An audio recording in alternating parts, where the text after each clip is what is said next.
time.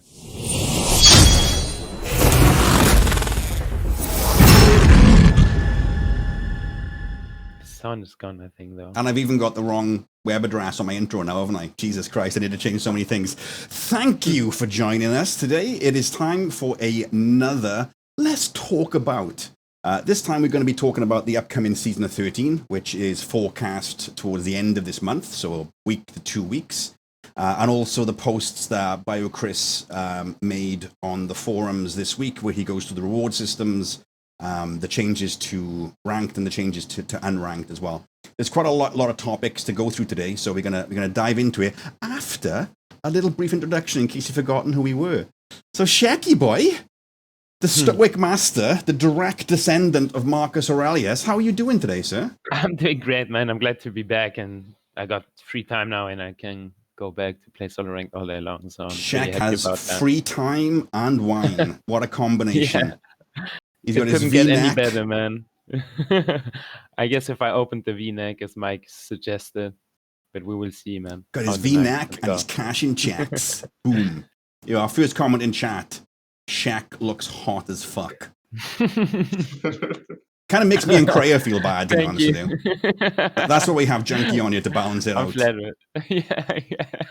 I guess. We also have everyone's favorite assassin, the delightful, and the always a little ray of sunshine, Kreia. How are you, sir? Pretty good, man. How are you? I'm good, thank you very much. Congratulations on the house again. Thanks, man. Yeah, for Oh, you yeah, guys who don't know, I didn't know that either. What the I'm a fuck? homeowner, guys. I'm a homeowner now. Awesome. Are you drinking GG, wine man. from like a mason jar? Yeah, man. So we have a ton of these mason jars because we grow food in the backyard, and so sometimes we'll keep like, I guess like we'll put like preservatives and stuff in there, like make our own jam, stuff like that. And so I was too lazy to grab like a wine flute, so yeah. That is the longest excuse to justify being a hipster that I've ever heard in my entire life. Hey, man. And last but not least, everyone's favorite boomer, Darth Junkie. How are you today, Junkie? Boys, boys. Yep, boys. All right, thank you very much. So going into the topics today, we got quite a lot to get through. This is going to take, we're probably going to aim for about 2 hours. We are doing 8-man kickball ranked after this, so hopefully you can stick around and see how that plays out. We did it last week and it was a lot of fun. There's highlights on my YouTube channel, but it's not listed, so if anyone wants them, I'll send you a link. But we've got a lot to chomp through on this. They've been going ham on the updates and coming back with feedback and things. So really what we want to talk about is Season 13. But before we get into Season 13, what are our thoughts on Season 12, boys? Divided, I guess. Divided? Okay, how do you feel? So you're conflicted? Conflicted. I would say the first half of the season was quite a mess because of all the botting and the win trading shenanigans that were going on and ruining Solo Rank. And I would say the meta as well at the beginning of the season was kind of complicated with all the stealth, perch, The what, sorry? triple mod, the perch meta, the the meta? stealth meta. Yeah. Meta, whatever. Yeah. Well, Junkie's not here, so I gotta put up the meters just for him. Then the meta, yeah, if you want, was a bit annoying, I guess. The triple maul thing was a bit annoying. It went Tactical on for quite swapping. that went on for quite a while. And I would say the second half of the season was quite nice after the mass ban. Guess it was even almost the end of the season anyway. After that, the games were actually pretty fun. Let me get your opinion on this, actually, Shaq, because one of the things that I really liked about the mass ban was it was like there was a huge change in people's approach almost immediately. Because I think what was happening is, I've thought about this a fair bit before, is you end up like chasing ghosts, you know what I mean? Like you see a character not doing well, and then all of a sudden you're like thinking, oh, is that this player or is that player? Am I losing because they are doing it on purpose? You know, you're dealing with a bunch of things outside of the game that kind of suck the fun out of it for you. Pretty much, yeah. And then once that was gone, you're just like, oh, no, it just turns out I'm shit. Solid Silver Snake, boys. What about you, Cray? What are your thoughts on the overall season? Yeah, I definitely agree with Shaq. The beginning was, I think it's really interesting actually to see kind of how the meta evolved. the first couple weeks was mostly stealth classes. I would say operatives and assassins. I think it was twofold. Mostly, I think honestly the majority of it was because of how we saw the meta for gearing unfold, as Mm. far as Red Reaper being almost twice as fast as Hammer Station, the alternative for non-stealth classes. So I think that definitely added to the fact that stealth is able to gear faster Yeah. in conjunction with Death Knell being a strong set in its own right. I think that kind of exacerbated And the with class problem. stacking as well, isn't it? Because you're going to have Yeah, loads of sins and oppers in there. Yeah, yeah. correct. Yeah. So I think too, like I was saying about how stealth was able to gear faster than non-stealth. I think that's when we saw like. I mean, I'm sure you saw the threads about Sins and Ops being OP and this and the other, and really, Mate, there's I would never say, not been a thread about Ops being OP. yeah. That's always there. Well, I mean, in the beginning, though, it was definitely mostly because those were the only two classes that were really geared. They geared.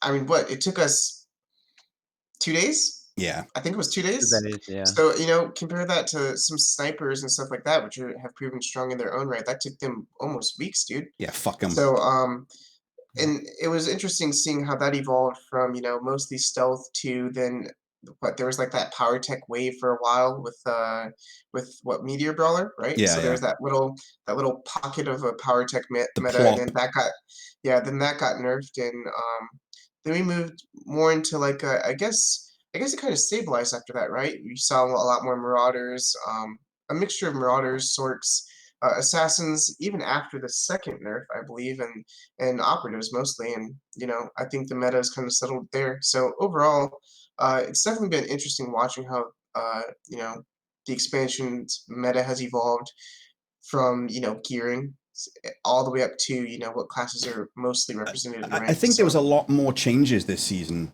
than I've seen before. there have been more changes this one season than I think in the entirety of SWTOR's history, for PvP at least. Like, no Yeah. lie, dude, I swear. Okay, so moving on from that one, what do you think they did right during season 12? They did a lot of things right. In all honesty, I think season 12, so I don't know, I think that a lot of people would kind of agree that season 10 was like probably like one of the better seasons, one of the best seasons actually of SWTOR's Yeah, history. wasn't that mainly because of the rewards though? People were like, Correct. Yeah. Yeah. That's when we had the group ranked like the mats, mat farmers. yeah, The met farming, yeah, wasn't. Yeah, so that's when it added that whole, I guess you could say, like a secondary ecosystem of people farming mat farmers and then people farming the people farming mat farmers. So you had a lot of participation, not just group rank, but also solo rank participation, also because of the mat rewards. So you're saying that rewards drive participation, eh? Well, Yeah, that's good it's because we got a weird. big It's chunky weird. topic coming up on that one now. Weird how that works, right? But yeah, so season 10 is definitely probably one that I think a lot of people kind of point to as a good measure for what we would want rank to look like, right? Yeah, And so I think as far as season 12, I don't think the participation, obviously it wasn't as close as season 10, but as far as the positive changes to the PvP environment, I think it's pretty close, if not maybe better. I mean, from my point of view, the thing they did right during season 12 was they actually started managing the game. Hmm. I don't know how else to describe it. It's not like Yeah. shitting on them or whatever. It's just the amount of crap that you normally have to deal with. Like think about it. Historically, you get one kind of spurg like what's his fucking name? The American Digouts, who just vows to ruin the queues, and he managed to do it across like 3 servers at the same time, like one Yeah. person. You know what I mean? So they're quite fragile, and in all fairness, they managed to shut all of that down this season. So that I think that was pretty fucking good. Shaky boy, what went badly during season 12? Well, the obvious things, like, do you want the obvious things or the in-game mechanical things? Well, whatever you think. Well, in terms of the meta, I'm actually quite happy. Like, I'm the happiest with the meta has probably ever been. The only thing I would change right now is, well, the AP, bugged AP tactical, I think it is, right? Yeah. The power or Power iron load? power load, yeah, thank you. That one, I would fix that one and remove off guard. And otherwise, I mean, force bound is technically pretty annoying because you forgot to mention that, Claire, that at the end of the season, it was Yeah, all yeah. PTs, bugged AP PTs, and Marauders with the It force was bound. It was in what maybe Yeah. towards the beginning of spring when Forcebound became like widely available, I guess you could say. Yeah. And then Yeah. you saw a whole new wave of the meta changed up again once everybody kind of figured out. And Yeah. too, like even when Forcebound was kind of available, even then people weren't using it. It took a couple of weeks even after it was widely available by a lot of crafters, Yeah. where people realized, holy crap, this works on like all types of damage, and it's like what is it? I can 80 or honestly say 90%? the It was Forcebound 90% white meta yellow. It was insane, man. for me was the worst period in the game's history. Like it was It is the unbelievably worst. bad. It was the worst. Because I had one game, we had a round, I think it was like 4 minutes long, and I think I got Forcebound something like 8 times by 2 different players, and I couldn't do anything the entire fucking game. It's just like, oh, I'm just gonna the 10 kill spam games were an probes. atrocity. 10 kill games were an atrocity. It was so boring to watch. What's interesting though? Interestingly enough, like, so I'm gonna kind of liken this to another game, kind of like to Hearthstone, right? So you have nerfs to a card, and then everybody drops the card, and then later, a few weeks later, people will find out, holy crap, this card is still overpowered. Why haven't we been playing with it? And it's that mental perception that because it got nerfed, it must. Oh, be mate, bad. I've already given my Snake conspiracy theory on this, right? People aren't running Forcebound right now because they don't want it to get nerfed. I was gonna say, dude, like, in all fairness, Forcebound is still just as strong as it's been before. It's super strong, yeah. like it's super strong. I think It's people against kind of yellow drop damage, it. right? Yeah, it's still against yellow damage, yeah. which is the better one of the two. So Exactly. it's obviously super bonkers. And people just kind of dropped it because it got nerfed, but it's still extreme. It's just as strong as before. I mean, it's slightly weaker, obviously, but it's still a very strong contender. A quick aside here from chat. Val Clal is saying Operative, DPS, and APT are the only really broken classes at the minute, in my opinion. I would agree that Operative is broken. Really?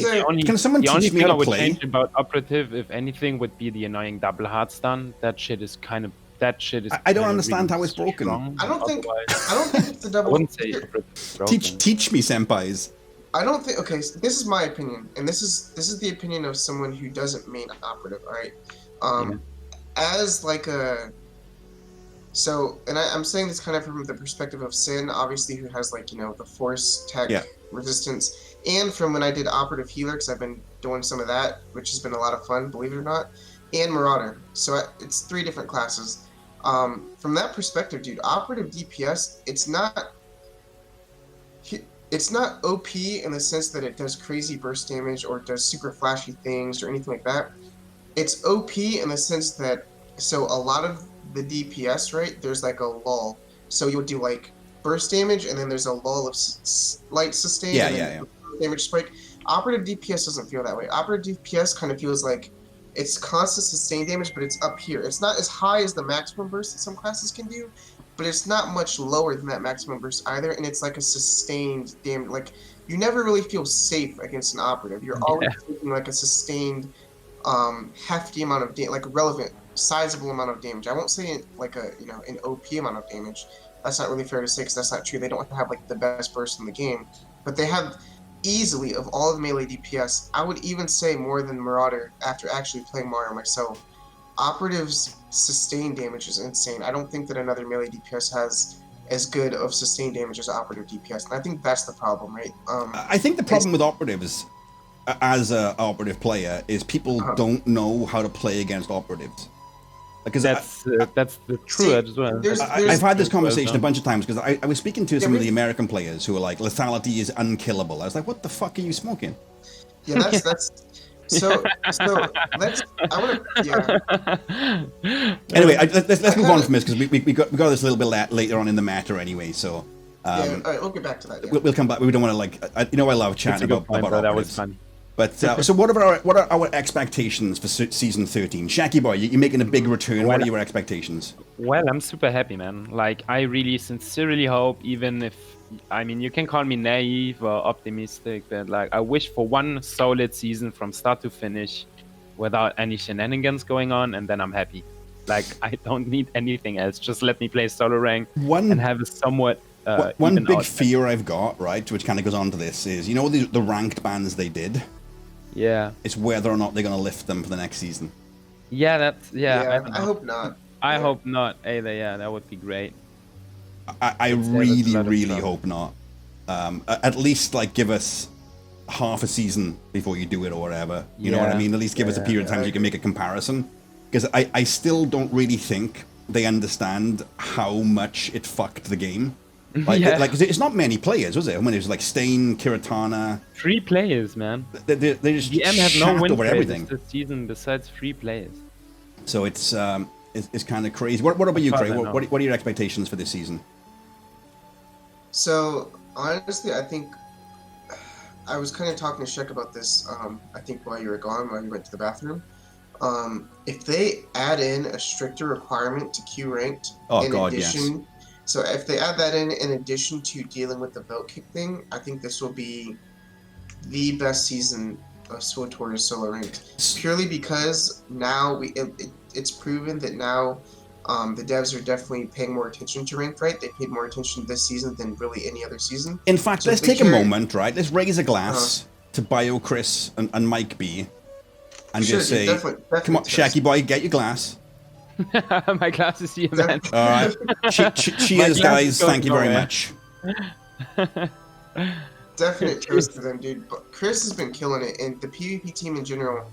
First off, Chris's ability to relay the information from the Theory Crafting Discord, which I know there's a lot of like, I will definitely admit there's been a lot of whining. However, there's also been a lot of constructive criticism from an analytical point of view, right? It's not purely like subjective. Oh, this is my personal experience, anecdotal type of thing.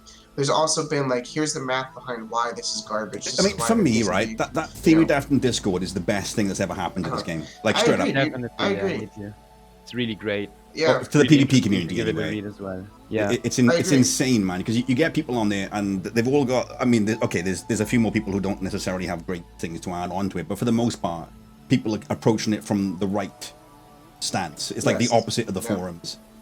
I Yeah, agree. it's the opposite I of the agree. forums. And I'll definitely Ironically, say, yeah, that's I'll what definitely it's say, like, some of the channels can get whiny, like the Deception Assassin channel can get whiny, and I definitely am a part of that, right? Because I'll bitch and moan about Deception just as much as anybody else, even though I'm like I'm a hatred main, but I'll complain about Deception because hatred. I mean, we all know the state of hatred right now.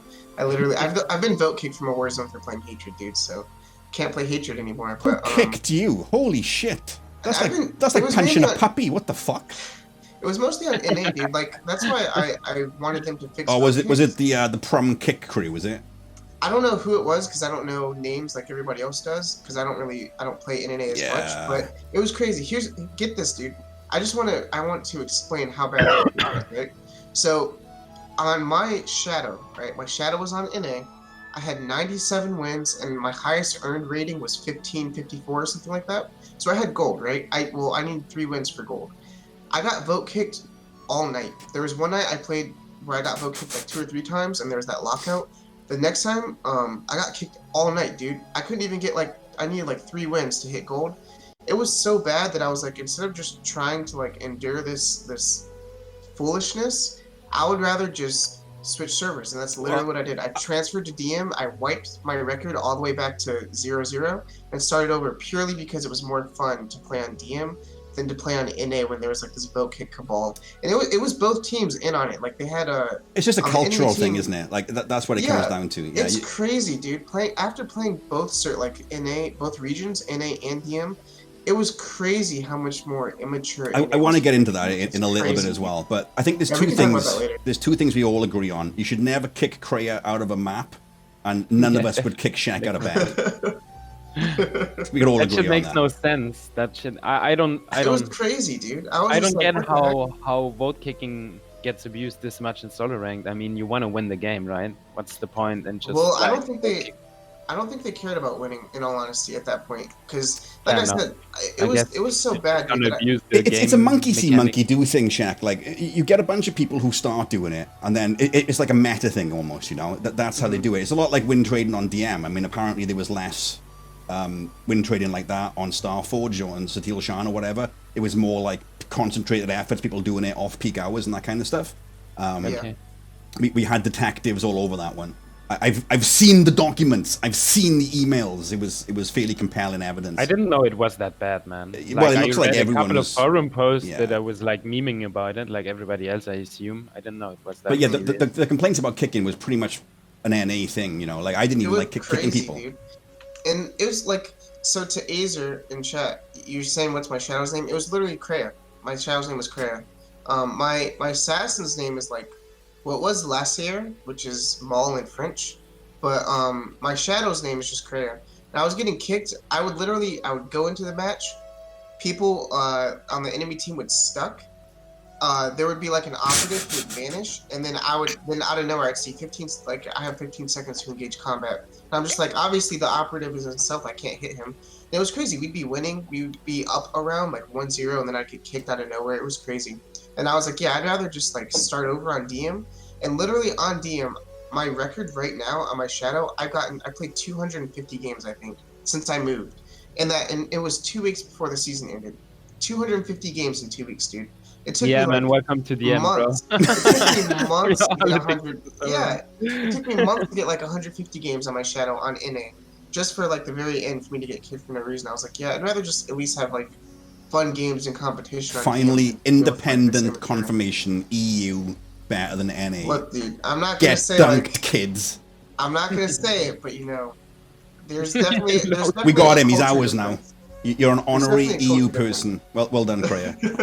And the thing on DM is we always had a good ranked community. The core always. I agree, like, yeah. The core is the same, man. The core is the same as 5-6 years ago. But like we only had the issue with free players. I mean, they got banned, and look the difference it made. It's insane. Yeah. It's The rank is a literally blessing insane. now. Yeah, it's insane, bro. All right, It's a so blessing, season 13 changes, yeah. The big change that I see is in rewards. Now, I'm not sure how much of the rewards that you've read, but the long and the short of it, there's shitloads more rewards. I believe in his post, he said that it's going to be roughly 3 to 5 times more rewards. 3 to 5 times. Yeah, we get Furious set. Yay! Hi. Not those. Yay. Not the Furious set. Nothing to do with the replicas. We'll come on to that in a second. But more into like the rewards for playing. So, you know, group ranked, there's shitloads more rewards. You get a prototype Warzone crate for a loss, artifact for a win.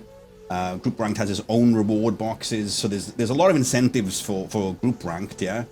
So just to give you, I'll just read out what you get here for an example. Daily group ranked reward Warzone lockbox is increased chances at set bonuses and tacticals compared to daily ranked.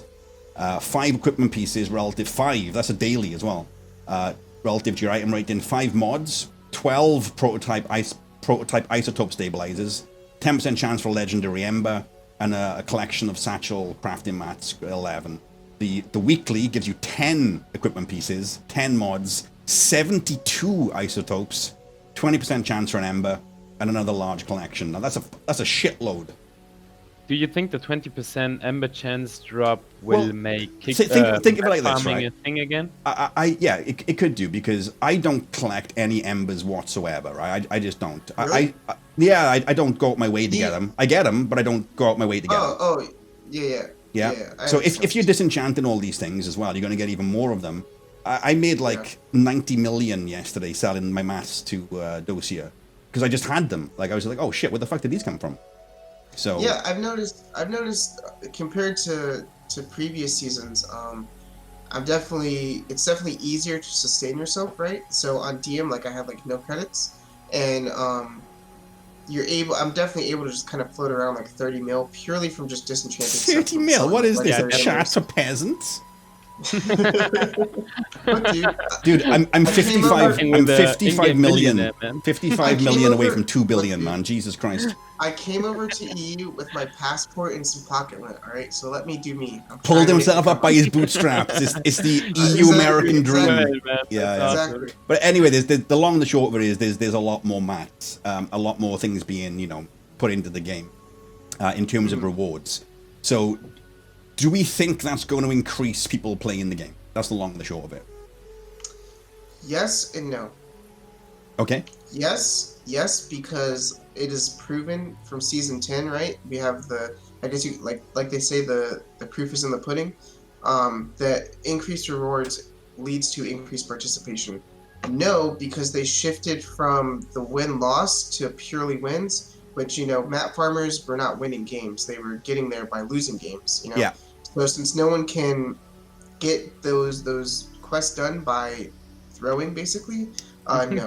Which is I want to come on to that a little bit later, Okay. But I want to touch on it briefly now. I think so. For anyone who's watched me for a while, I got a massive hard on for all motivational theory. It's something that I did like excessively in my career, and I've been trying to work out the reasons behind a lot of things that they do. And I think sometimes maybe I give them too much credit because you're like it's like your English teacher reading Shakespeare to you, and every sentence means like 13 different things, but in reality, it just meant you're a fucking egg. There's nothing else to it. But I've been thinking about this a lot, and I think what they're trying to redo, and I really want to dig into this a lot later, but I think what they're trying to do is rebuild the infrastructure for PvP that was destroyed when 8s went out. And I think making it win-based is essential for doing that. Oh, definitely, man. That's the best change for solo ranked ever, because now med farmers don't have an excuse to just use solo ranked and pretend like they throw. The insensitive to win is the best. The easiest way to put this across in a succinct way before we go on to it later is one of the truths that I found in my life is complacency breeds contempt. So when people get used to having something given to them continuously, they no longer respect the value of the thing that's given to them. And I found that consistent in every single facet of life. Like, if I buy you a cup of coffee every time I see you, Kreia, and then one time I meet you and I don't, you're going to think, what's up? Where's my coffee, bro? Yeah, do you know what I mean? It's just, that's because your complacency towards my generosity. You know what I mean? It's not anything bitter or anything like that. It's just you're used to it. And you've kind of got to move away from that. And the thing with MMOs is, there's been a sliding scale of sacrificing for convenience. You know what I mean? Like, I'm sure we've all played WoW. When a new expansion comes out and you can't fly on your mount, you're like, what the fuck? I've got to walk everywhere. It's better you do it that way because you get to see all the new shit in the game. It's 100% better. But you're angry because your complacency towards that kind of mobility has made you complacent towards it. It makes you angry towards not having it anymore. And I think it's super essential on there. I think the new rewards are probably not generous enough in terms of the team ranked weeklies and the solo ranked weeklies, but I think it's a step in the right direction. Do you have any thoughts on the reward shack? No, not okay. So what about the replicas then? So they've announced the replicas. They say they're coming soon. They've announced the order. Well, not the order they're coming in, but the order they'll be released in.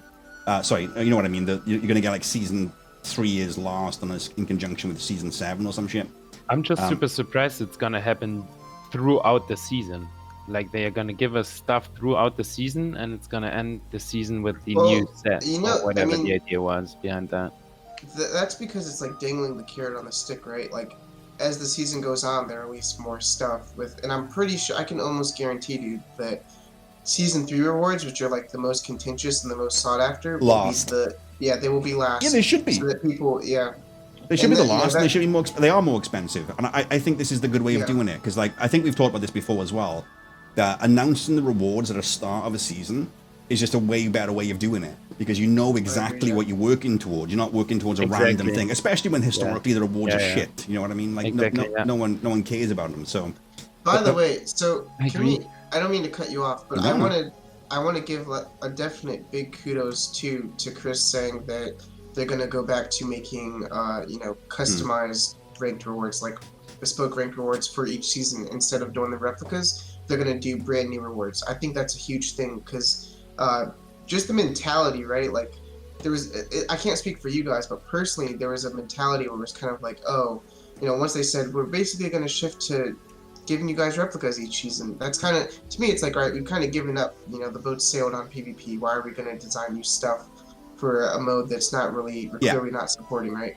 So for them to come out and say, hey, we're going back to making unique rewards each season, that's a huge thing, especially, when they've shown that they can create stuff like they did. This is the same team that made Furious Gear, which is still to this day the most sought after gear. And also, the guy now doing the design is fucking awesome.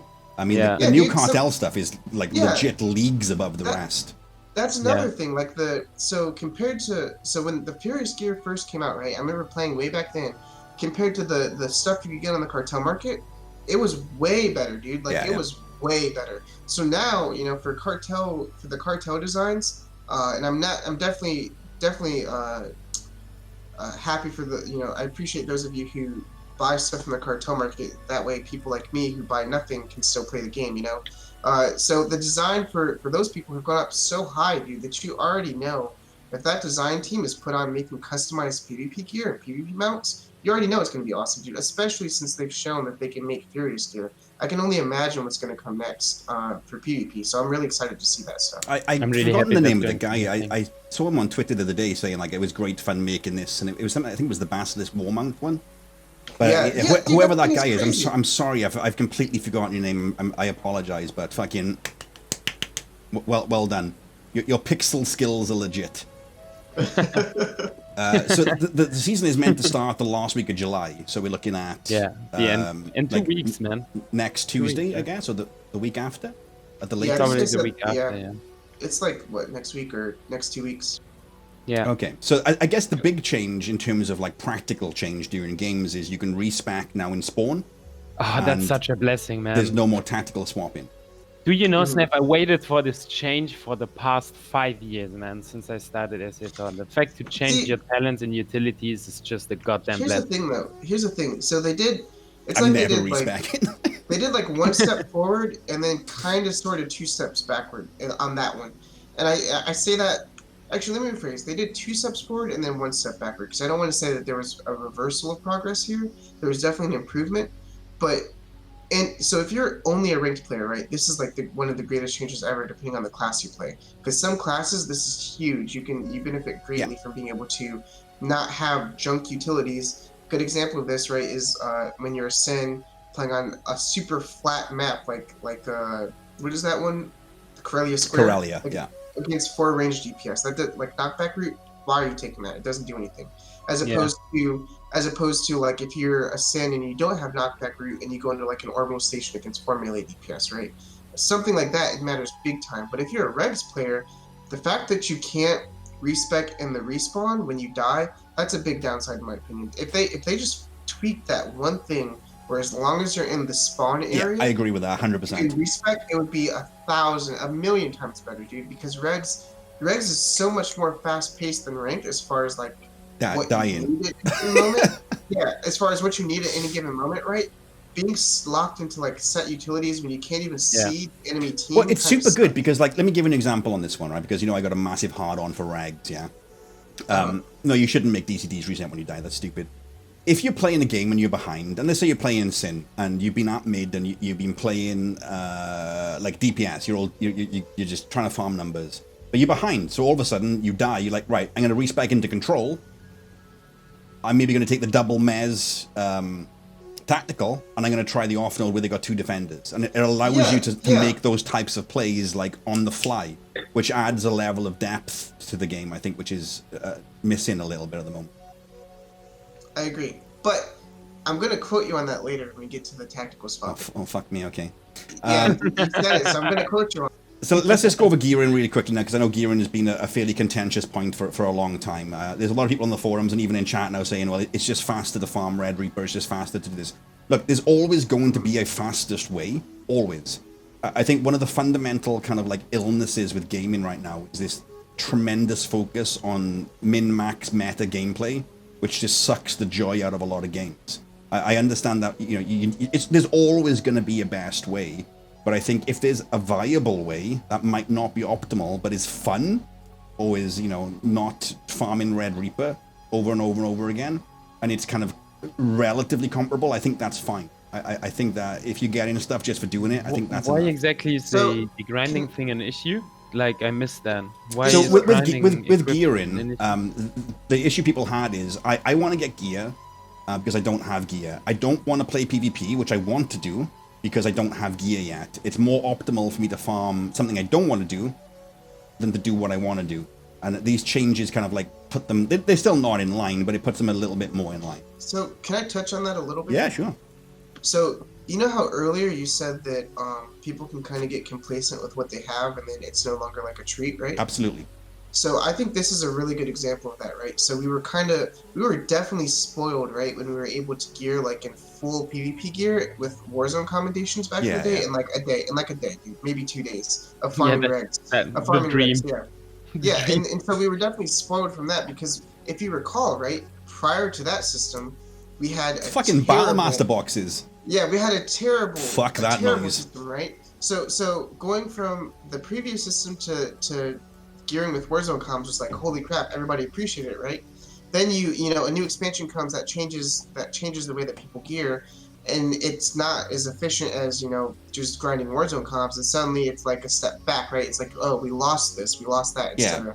So I want to say, I'm going to preface my statement by saying I understand the opposing viewpoint that not everybody has like friends in an MMO, okay? But with that being said, understanding that statement, when 6.0 dropped and we farmed together like on voice comms, we were just farming and, you know, It was super fun. having banter. That It was was super fun. It was a ton of fun. Yeah, like it was a To grind. be honest, it might be the favorite part of the expansion for me. I agree. Like, honestly, dude, like, that was probably the most fun I had in all of 6.0, even bar the PvP, because we had, like, it was like an MMO, dude. It was 4 people Absolutely, joined yeah. together to play an MMO to progress their Yeah. characters. And The that felt classic awesome. nostalgia. No, Yeah. it felt like an MMO. Yeah, It felt did, like an MMO it for the did. I first time agree. in years. Yeah. Exactly. Like, Yeah, you want to gear it and that's quickly, why- get people was together really fun. and do Exactly. it. And so, where I was going with that was, that's why I prefaced by saying I understand that not everybody has friends to play with, right? But I don't inherently see an issue with the fastest method of gearing being participating in an MMO in the way that the MMO should be participating. Yeah, I in, agree. right? With other players. That being said, it should be viable for players who play solo to gear in a solo fashion, whether that be queuing for war zones or whatever. But just because that should be viable does not mean it should be as fast as doing something with players in an MMO. I think MMO what's aspect. happening, That's my and opinion. I think like the resurgence of WoW Classic to a degree kind of proved this, is people want to earn things. Because the gratification you get, I know it's just a video game and it's just pixels and everyone's going to give me all that nonsense, right? But fundamentally, just as how humans work, we feel more rewarded when we put effort into whatever we attain. Doesn't matter what it is. Yeah. You could be trying to throw a fucking piece of paper into a ball. As well, man. Like, I think it's the social issue Absolutely. as well. Like, if you, like, I mean, if you consider a bit solo ranked as well, solo rank works best when a stream is going on because people can interact with each other and be a bit social about They what can they're stream doing, snipe, right? Sitting of just like sitting in queue, sitting on your fleet, and well, stand to the void until the golden squash pops up, right? So I feel the social aspect is really important. 100%. I think fun. what's happening at the moment, if you look at the way the games are going, especially this game, is it's swinging back into that type of gameplay where, look, this isn't an RPG with some bits bolted onto it. It's an MMO. If you don't like MMOs, play a different fucking game. Yeah, and I think the biggest thing about that, right? So it's funny you mentioned that because for the longest time it was just kind of an RPG with an MMO tacked on, and I would say 6.0 as far as not even just PvP, dude. If we look at 6.0 holistically, if we look at 6.0 holistically, dude, this is probably the expansion that has added the most MMO stuff to the game since ever, probably since launch. Probably ever. Yeah. So Hula Hoop, sorry. Good. Yeah, I was just saying, I think that's what you're seeing. You're seeing a pushback from the players who are mostly solo players being like, whoa, wait a minute, you know, before this was one way for me and now it's a different way. Yeah. Hula Hoop in chat says, I'd love to see basic gear rewarded in PvP zones tie it to objective scores, perhaps. It's very difficult. So the reason you tie it to wins is because if you're playing objectives, you'll win. If you tie it to objectives, then everyone camps one node and just sits there and gets all the medals. So it's one of those things that is fine in principle, but bad in practice. Tying it to the end result should reinforce the behavior you want, as opposed to specifying the behavior you want and then hoping that it works. So that's why they tied it to wins. In my opinion, so it's interesting, right? So this is my own personal opinion, right? For a fix for PvP gearing. So you see how right now, right? Well, at least before the patch. Before the patch, when you open PvP boxes, you got like 302 gear. In my opinion, right, if they just made it so for PvP you got like maybe a full step, so that's like 6 item levels below. Just make it guaranteed 2 above you. Yeah, if they just made it so that you got definite increases up until a certain point, and then they don't have to give out. Well, if you're 306, they should probably give 306 based on the current gear standard. But like going into an expansion, right? Let's say 7.0 pops. And you want to gear through PvP, it shouldn't be as fast as gearing through like grinding flashpoints, grinding operations, grinding PvE basically, because PvE requires a full group. That being Yeah. said, though, I would still like for you to get a guaranteed upgrade each box you open. That would at least be nice, right? Yeah, I agree. Up until like maybe 6 item levels below the max. From there, it should be a grind to get those final 6 item levels because, I mean, come on, you shouldn't be like spoon-fed everything, in my opinion. So Yeah. if they just change But it you so could that just you're do always like guaranteed two above until 3 or 4. Yeah, that's fine. Well, I'm talking about in 7.0, right? So just 6 Oh, item levels whatever. below. Yeah. You know, whenever they added like a new item level, as long as it's 6 below, you know, you can just keep upgrading through PvP because you know it does take long. They take like what 15-20 minutes on some of the war zones. It depends. So you should definitely get I think an upgrade. the biggest kind of like risk reward for PvP versus Uh-huh. PvE is if I do Rage Reaper by myself or with the group, I know exactly what I'm going to get. Like not the specific items, but I've got a. I know it's going to work. I know it's going to take X amount of time, and I know what's going to happen at the end. If I keep for PvP, I haven't got a fucking clue. I could get 7 absolute dribblers on my team who just run around like headless chickens and do nothing, you know what I mean? So there has to be, I think, an enhanced reward for the risk involved in investing your time that way. And I think doing it where you have a guaranteed increase to a fixed point is a very elegant solution. And BioWare loves elegant solutions. But yeah, I agree, yeah. Speaking of a team full of headless chickens, one of the things they are not addressing, which I think is going to be an issue, is matchmaking. Matchmaking. Yeah, this is specifically for ranked as opposed to anything else. Matchmaking has always been an issue. We've seen. What do you mean? We've seen the screenshots, right? We've seen the. Yeah, we've all seen the screenshots from a few. This is what I'm saying. It's still a problem. Yeah, well, it has always been a problem. Like, I wish there was a solution, but there is a solution. There's a really fucking easy solution. There's a tremendous amount of easy solutions. So it's basically you get a pop. Yeah, when people get the pop, you put a little pass through on. They're saying, all right, there's 8 people who've pressed yes. You've got 4 marauders. So what we do is we put 2 on each team. Because the pop has already happened. So you can't say the queue time is going to be longer. That's not a relevant argument because there's already a pop. You've already got the ELO matchmaking on either side. So if there's 4 Maras on one team, and let's say they're 16, 15, 14, 13, you just swap the 16, the 15, or whatever the fuck, however you want to do it, the lowest, the highest, randomly, with the other 2. And then you've got 2 on each team. It's such a simple fix. Because class stacking is the problem. But class stacking is unavoidable. No, the number is uneven. It's if only the number of class. It's only unavoidable if it's mathematically impossible. Yeah, but so sec. Let's say there's 3 Maras in the queue. Yeah. Yeah. What happens a lot of the time? One skip? Or no, you don't. No. Okay, so imagine we're all in the queue. Yeah. And 2 of us are playing Mara, 2 of us are playing operative, and on the other team, 2 playing Mara, 2 playing operative. So it's nothing but Maras and operatives. What happens a lot of the time is you get 4 Maras, which is 4 operatives. Yeah. Now those are already ELO balanced teams. Yeah. So you can swap 1 Mara with an operative, and you can swap another Mara with an operative, whichever their partner is, and you have 2 Maras, 2 operatives, 2 Maras, 2 operatives, all with the same ELO balance. So can I kind of point to like Chris's response to this? All right. So for those of you who are not in the Theory Crafting Discord, because I know there was a whole spat on the forums for a while about people not being able to get all their information from just the SWTOR site, which I think is like. Sorry, one second here, Alim. No, that's not how it works. That isn't how it works at all. The ELO average is already sat when you get the pop. Once the pop occurs, how you distribute the teams is irrelevant because you have 4 on one and 4 on the other. It's completely irrelevant. Sorry.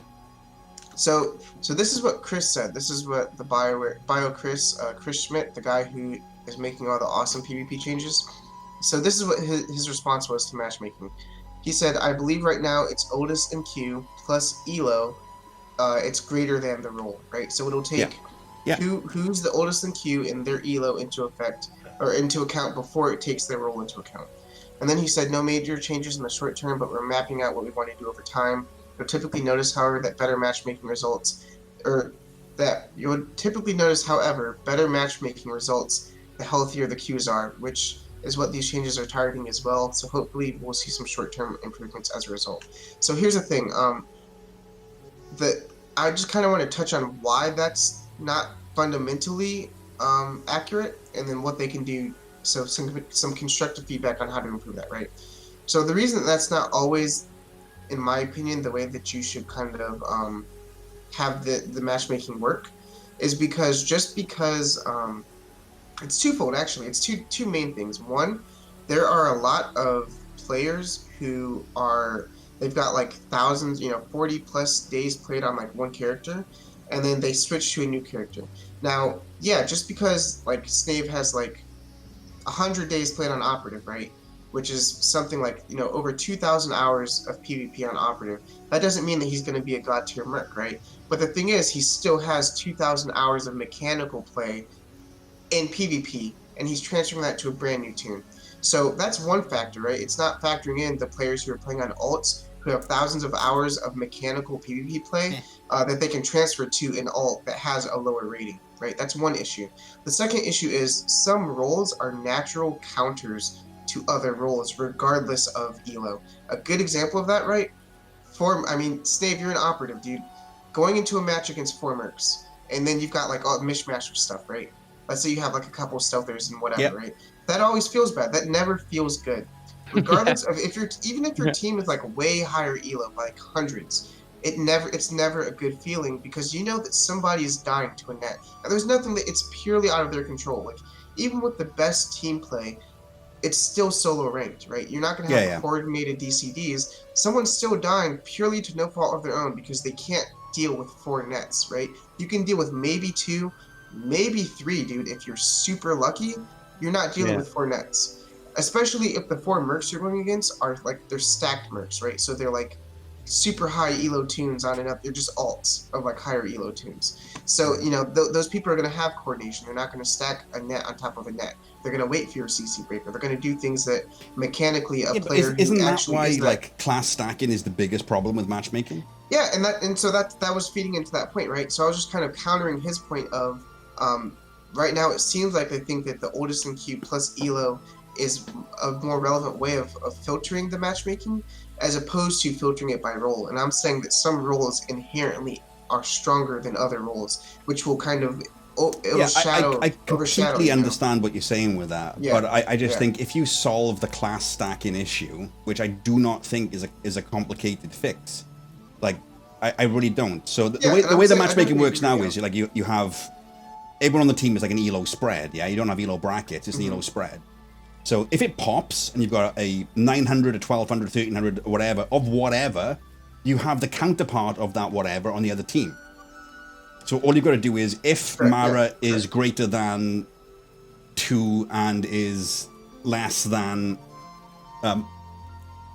0 on the enemy team, you just move 1 over. Like you can do it.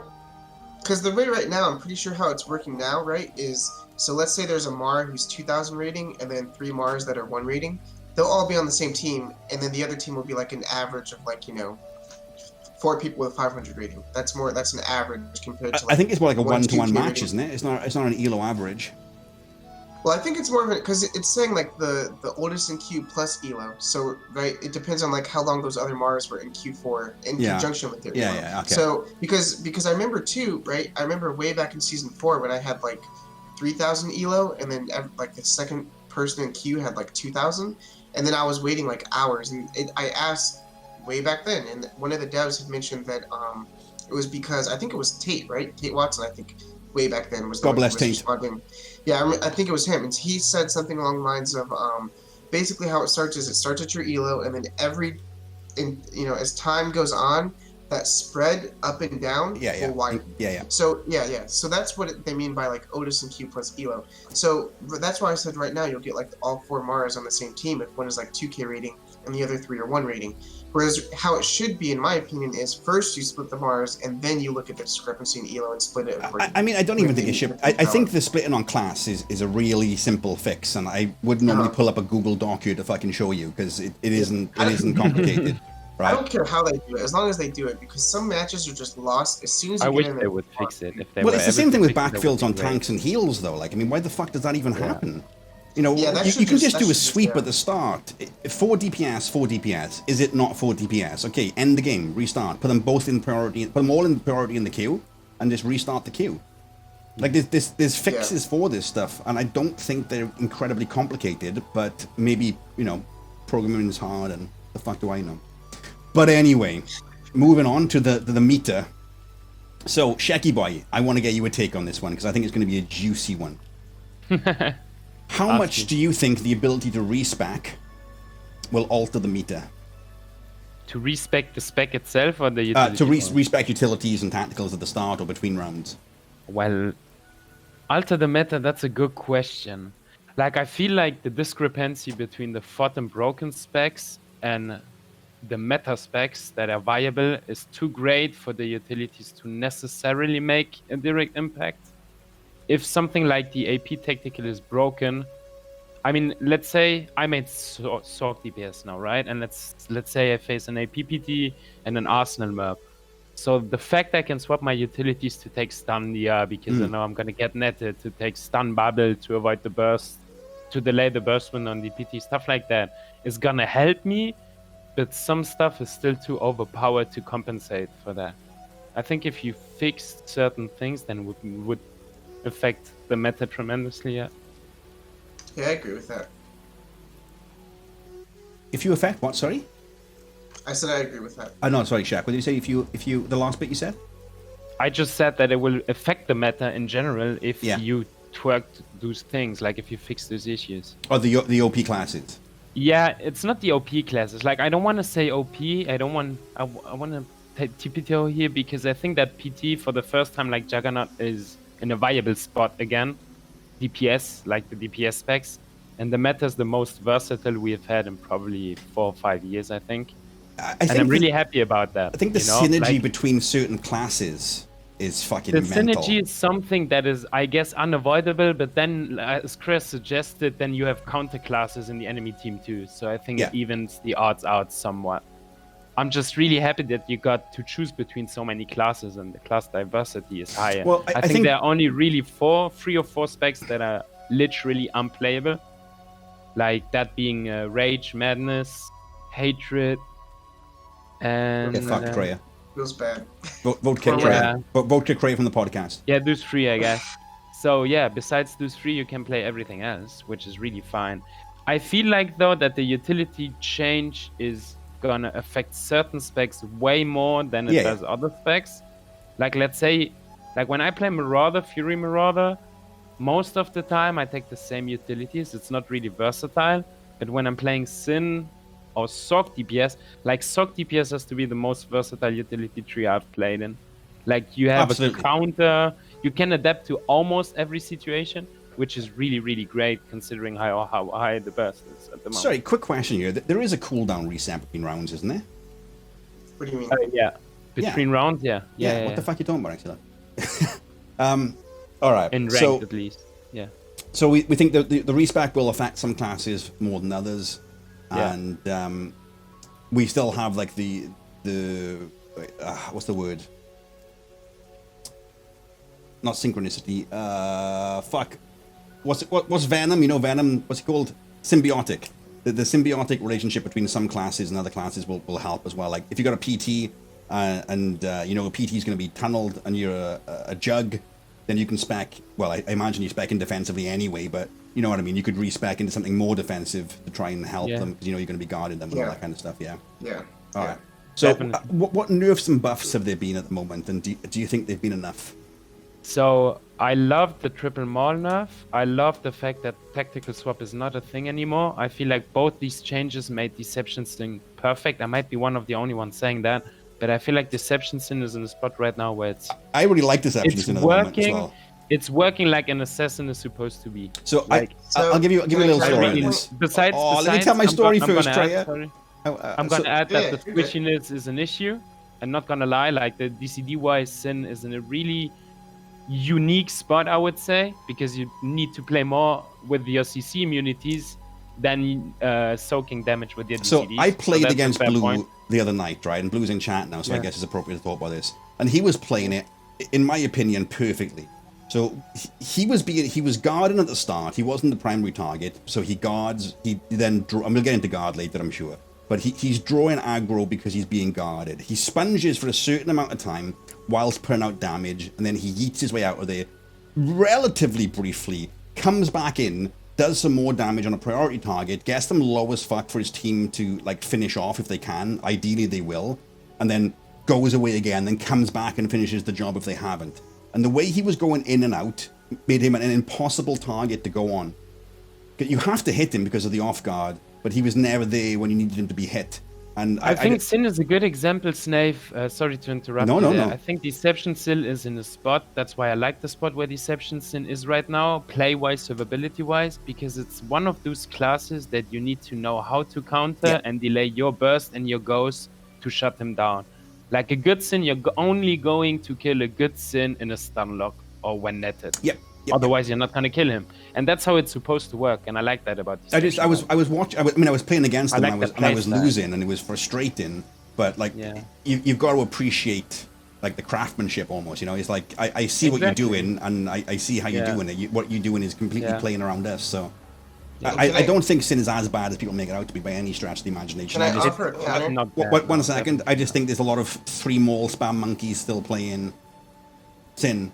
Much like, you know, Mercs were crying they're not brilliant anymore after they got nerfed when they were god tier. I think it's the same thing as that. That's another. I'm gonna go on Mercs later on as well. But yeah, Craig, go on. Okay, so to give you guys an alternative perspective to that, right? I've never been one to doom and gloom Sin, saying, oh, we're trash tier, we're like bottom tier. I've always acknowledged that we're either like, especially Maul spam, we were at the top, and then or we've been like mediocre, like middle of the pack, so to speak, right? To give you guys an alternative perspective of what I think some of the other players, where they're coming from. So what you guys both described is exactly what I've been describing, which is kind of what some players dislike about Sin's current state, right? So Sin's current state right now is more of a support role. It's much better as a support role than it is as a solo damage dealer. 100%. Yeah. Okay. So looking at it from that perspective, where it's definitely one of the better support roles, you see a lot of people asking for removal of guard or removal of tactical swapping, things of that nature. What made tactical swapping strong was not that they did crazy DPS all of a sudden, right? It's that it enhanced their already strong support nature, right? Yeah. So it made them harder to kill because they had more options and more DCDs to cycle through in the form of tacticals, which then allowed them to support at a much more effective rate than they can. It basically made them tanks. Correct, exactly. It made them like, the DPS version of tanks, which, like, so they can't, like, solo kill something that well. Okay, that's not true. They can solo kill something, but they're not, like, compared to like the raw damage of a Marauder or the raw damage of like a power tech, they can't just one-on-one something as a melee DPS. They're all about getting in, supporting somebody, mitigating all the damage, not taking it over time like a Marauder or a power tech with a power shield, etc., or like a Juggernaut even. They're about getting in. Yeah, they're about getting in, supporting your teammates while you have immunities, and then you get out. And impactful you both play WoW, right? Sorry to interrupt you. You both play WoW, right? Yeah. To some extent. So Deception right now is what a rogue is supposed to be. You go in, you lay down, you prepare the go, basically. That's your role. You prepare the go with your spike, your low slash, your hard stun, and you wait for an Arsenal Merc, a Fury Marauder, an AP PT, and a Lightning Sock to burst the shit out of them. The way that Blue played it was exactly how I used to play rogue. It was like semi-control, semi-burst. Exactly. Yeah, and that's why I said, so from the alternative perspective, right?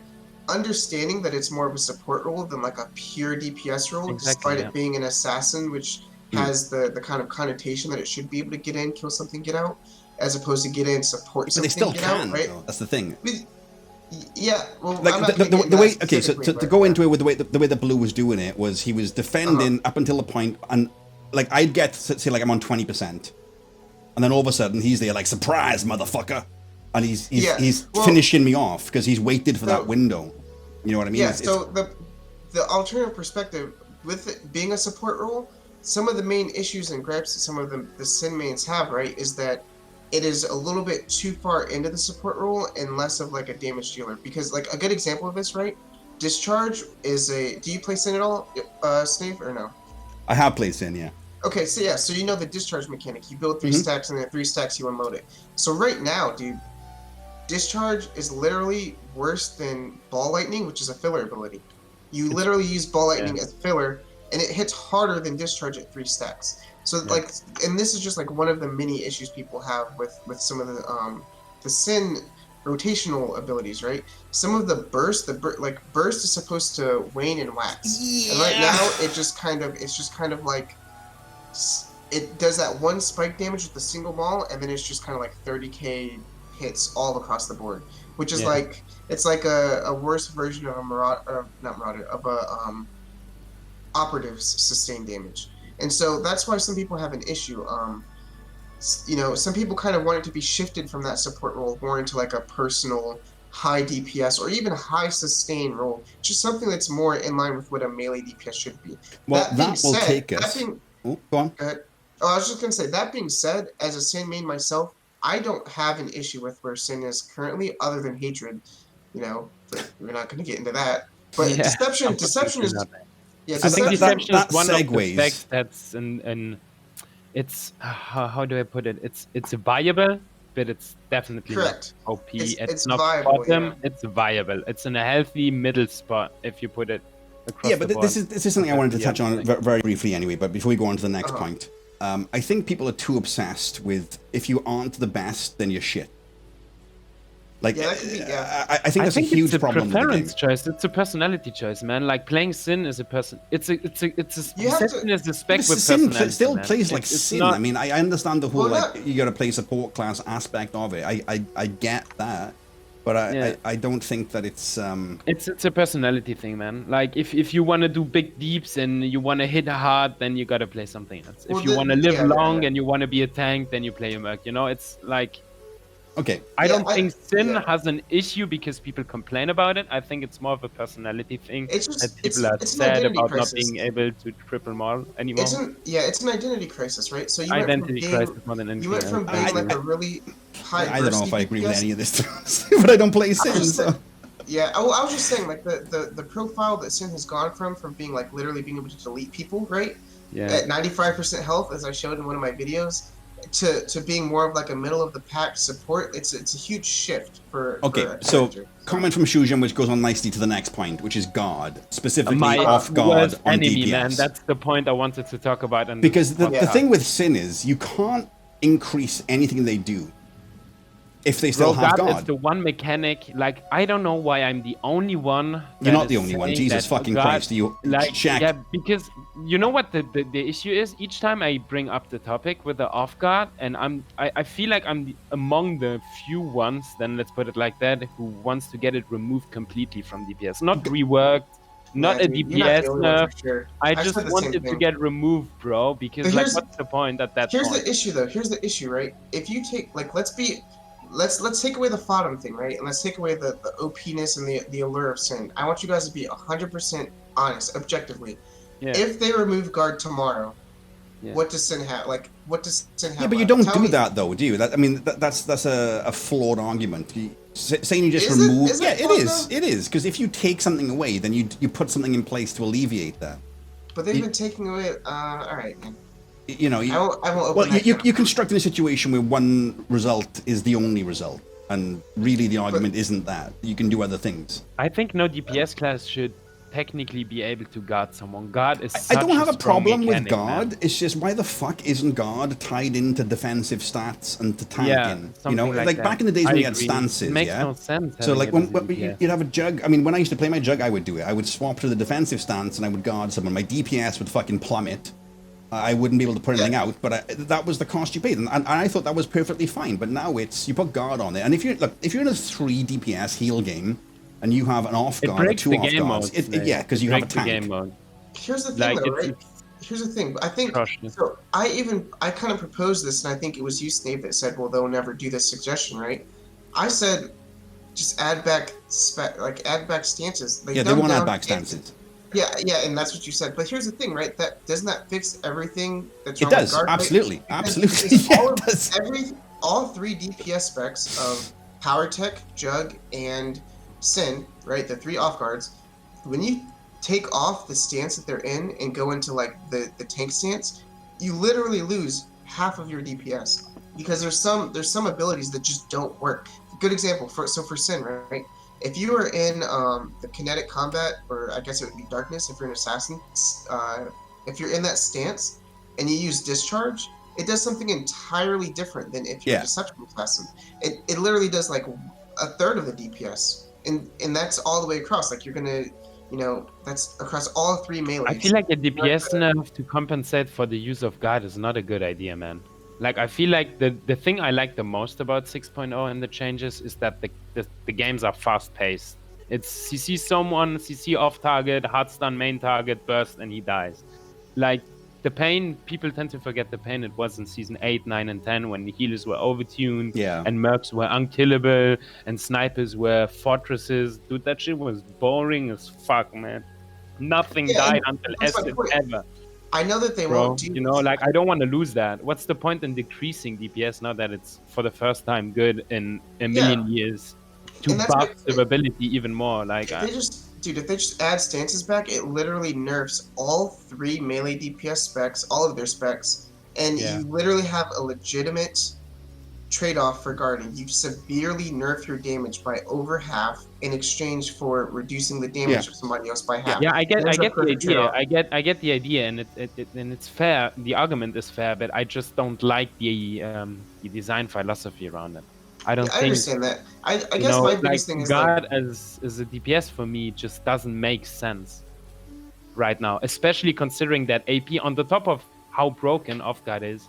APPT and Jug DPS specifically with WED and power yield profit from guarding the off target. I agree 100%. Like DPS and survivability. That's and also, just to man. throw this in here quickly right now, can we all agree that off healing is not the same as off Definitely not. It's not even in the same category, bro. I want to say too, I was one of those people. I was one of the people who said off heal. What about off healing?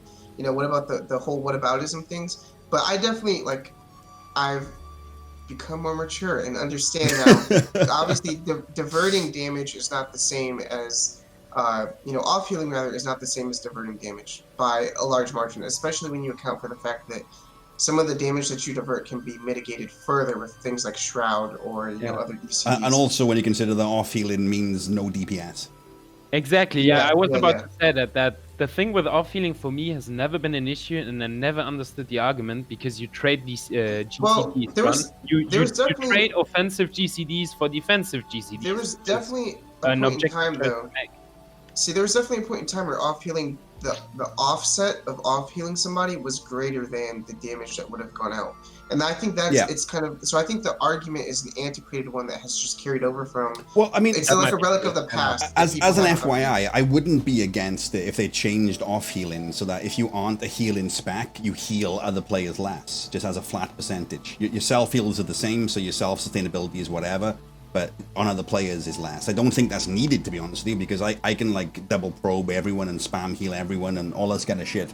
And it really, it might look impressive at the end of the scoreboard. Oh my god, I pulled fucking 4k HPS, but the sacrifice is a lot of DPS. The thing is though that I feel like off healing is different because another aspect of it people tend to forget is the one reason I really like Sorc as a DPS player is because of the off healing cleanse mechanic. There's so many DCDs you just cannot.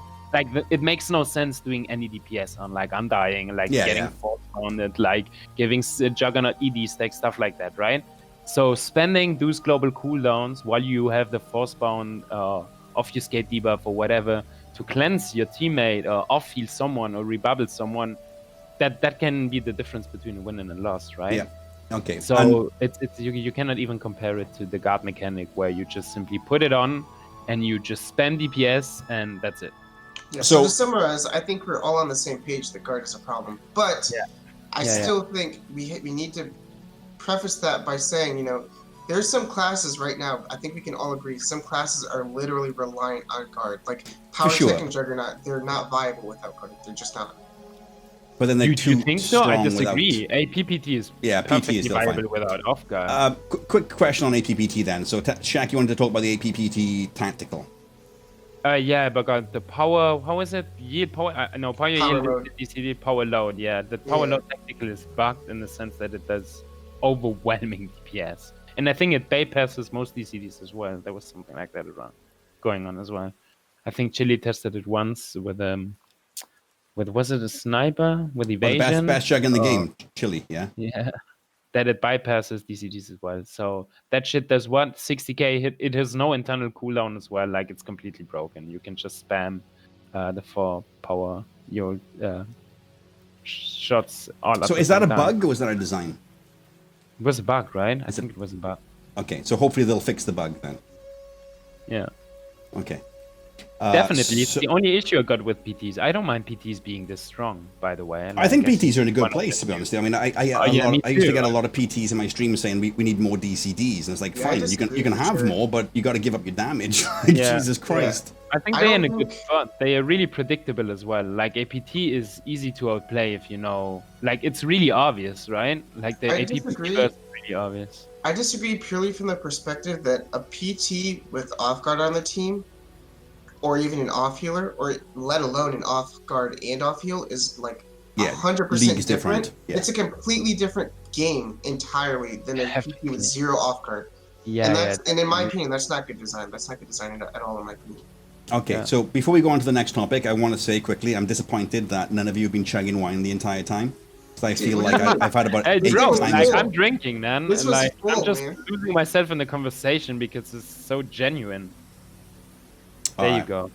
So ranked. We think Cheers. the rewards. Do we think the rewards are enough? Not enough? Too much? Too much? Never. It's never too much. Shaky's a it's greedy fine. boy. I'm a Fine. greedy boy.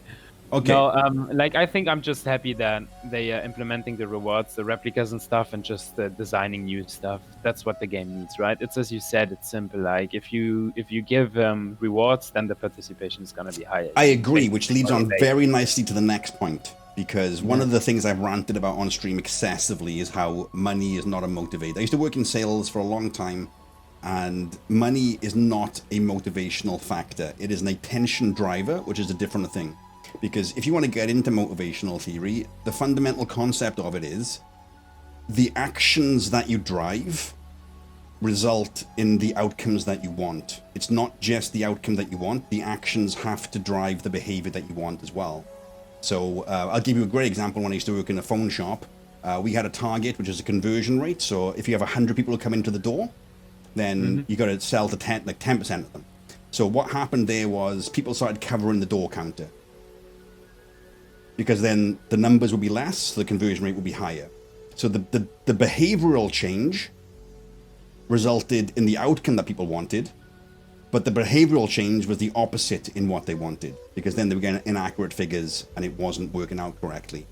So when it comes to incentivizing people, rewards for me isn't enough. And I think what they've done in turning it into win only is the correct way to drive the correct That was behavior. the best idea ever, man. Like, I was so happy about Really? that change. Yeah, man. absolutely. Because It's Incentivizing people to go for the win, you've got kids and stuff, right? Think of it like when you teach your kids a certain behavioral pattern. They're doing something you don't like, or they're doing something you do like. You reward the behavior because the behavior led to the outcome that you wanted. You don't reward the See, outcome. Here's the counter to that, really, right? So There is no counter to this. think of It's I fact. think there is though. So look at season. All right, let's look at season 10. Right, you had the people who were mat farming. You Yeah. had the people So, farming okay. mat farmers. Again, this is a perfect You example. gotta change Be- that. this Like, is you gotta perfect. be careful here. No, no, man, no. Because, like, This- team ranked and solo ranked is a different. It doesn't matter because it's a perfect example that actually proves my point. People would queue up Okay. to lose. Uh, That's not Exactly, the behavior. yeah. That's not the behavior Yeah. you want. it's not Yeah, the behavior you want, but I think that what spawned from that was higher participation overall because you Absolutely, also but had, participation because- was driven by rewards. Yeah, but you forget the yeah. human aspect, Kreia, because, like, it's different in team rank when I can choose my 3 partners I'm gonna farm them with than 4 people collectively deciding to lose together instead of going into solo ranked and having one guy saying, well, I'm just here for the mats, and 3 others trying to grind gold. So like- okay, I agree from the Like, perspective. the game of solo mode ranked. mentality makes it completely different, definitely. I agree from the perspective of solo ranked, right? You don't want that type of behavior in solo ranked. But Definitely. in group ranked, I don't Nope. think it was detrimental Still don't to want group ranked.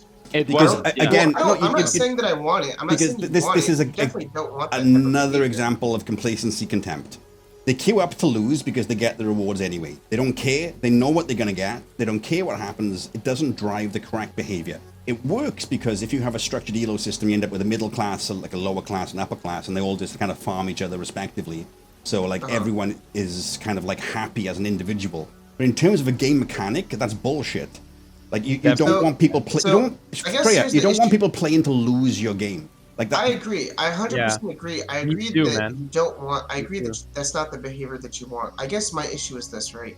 So, if we're approaching this from a realistic standpoint, I just don't think that without that particular incentive, even though it's a negative one, I'm not saying that it should be reinforced, but I think it's one of those lesser of two evils things because I just don't think we have the population now, especially compared to. We'll get on to that in a second because I think this will lead That's to that. a good point as well. Yeah. No. Yeah, so- Because I disagree as Well, of, Shaq, no. strap in, buddy, because we're going to get deep on this one. All right. So, in your guys' opinions, what is the main priority to be fixed? If you could fix one thing before next season, what would it be? Meta-wise or like whatever the whole you want. engine-wise? Anything you want. Anything at all? Anything. Desync and off guard. Like Okay, remove so guard let's and- remove desync. Let's remove engine, and go on to things that they can actually fix. I would say matchmaking. Matchmaking? Probably, yeah. Matchmaking is Definitely, yeah, because thinking from like an anecdotal point of view, matchmaking is there's nothing else like so right now as of now. Okay, there hasn't been anybody that's gone in with like an overwhelmingly disgustingly low item level to throw. I haven't seen people like, well, at least not on EU. I haven't seen Vokick Not abused on anymore. EU. Not I- anymore. Let's so put it like that. the only thing that I'm seeing now, like as of literally today, if I queued up right now, it's matchmaking. That's the biggest issue that will prevent people from having truly fair Okay, matches. In my so opinion. when you say matchmaking, what do you specifically mean around matchmaking? Specifically class stacking. Yeah, class stacking. Yeah. Okay, Class stacking is, yeah, besides off guard, probably the biggest issue. perfect. Well, we all have the same opinion on that one, which is nice because we can move on to the next point then. The rewards are now being shown prior to the season. I don't mean the replicas. I mean the end Yeah. of season rewards. I think that's great. I think That's it's brilliant too. Have we? Are they? It's one thing to kind of like announce the rewards, though. It's another thing to like show something that you have. Oh, they're going to show them. Yeah, they're going to show the so they're gonna rewards. show- Yeah. Oh, They're going to show them. yeah. That's a good. That's yeah. Okay. That's Because it reminds me, I used to think work in a great. place, right, where we had a bonus structure, and the bonus structure was designed at the end of the season. So we didn't know what we were getting until the end. And I can fucking tell you it decimated people's, like, drive to do things. Because they Yeah. never knew what they were going to get. It was like, well, am I going to get it? They would ask me, how much am I going to get? Give me a ballpark figure. I'm like, I don't fucking know. I don't have any figures whatsoever. None. You know, and Here's people were the just like, thing. what's the fucking point? Can The I say funny something? thing about go on, Can I Chris. say something kind of controversial here, just to see what you guys' take is? I like controversy. Go on, man. So this is I'm gonna say something a little bit iffy, right? In my opinion, with the replicas, I think they cost too much. I think they cost. too much. I think Fuck they off. cost- It's yeah, because 50,000 comms. It's fuck all. Well, here's the thing, though. That's an interesting. That's why I said this is critique, going to be yeah. controversial. Here's why, right? So I've been queuing a lot. I see where you're going with a this, lot. yeah. Yeah, and so you can't actually afford what you want in one season, in a full season of maybe 6 I don't months know, of man. queuing. I've got like fucking You're not 400 gonna be able to afford comms. it. Well, that's the I thing, don't though. know, Like, bro. I don't know. I think it's too much because you have to remember, right? I don't. Going- I disagree super strongly.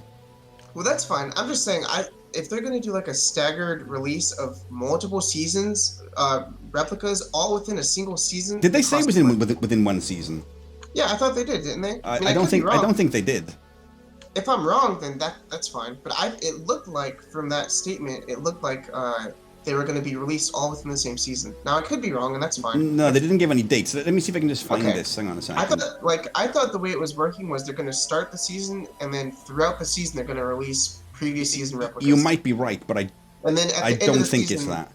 And then at the end of the season, you get season 3 stuff. And so, from that perspective, right, you're never going to be able to afford all the things you want just from playing the season. You're not going to be able to afford like all these different prices. You know, 50K for each season. No one's going to have 250K. Okay, comms. so also throughout the course of season 13 and into the start of season 14, we're going to bring out all the remaining replicas. Yeah, so season 13 and 14. Yeah. So with that in mind, I think I think it costs too much. I don't think that. Think of the start But- of season for No, my you opinion- no, because you got to pick. What's up? Well, here's the thing. In my opinion, right, with the way that they're doing replicas, and then they're going back to custom rewards. Okay, if that's the way that it's going to be, Choice matters. I don't know, dude. I just don't see enough people grinding, like wanting to say, "Oh, I'm going to Okay. keep Q ranked for like the next year." I because want all of these disagree. things, You're know? super I fucking disagree. wrong, man. Like, if you want to get them Yeah, I all, disagree. look, it's one of these things where if you want it, you've got to do it. Yeah, Look, you've got yeah, to do look, it. Dude, look, If I want I'm to get saying all this- of these fucking sets, then I've got to put in the fucking time and I've got to get them. If I want one of them, Yeah. which is going to be Furious, I guess, for most people, Uh-huh. I've already got them, OG. yeah. But you know you're saving up for that one thing, and it's more expensive. It's twice as much expensive actually for the armor set. Weirdly, it should be more expensive for the weapons, in my opinion, because the armor set's trash. But you've got to drive, you've got to focus, you've got a number, and you can focus on that one thing. If you want to get two, well, you know what you've got to do. It's the same way. Like we've all done grinds and MMOs. Yeah, you just accept it or you don't. I don't know, dude. I guess my main thing is like I've seen. I mean, You're weak, Kreia. You're weak.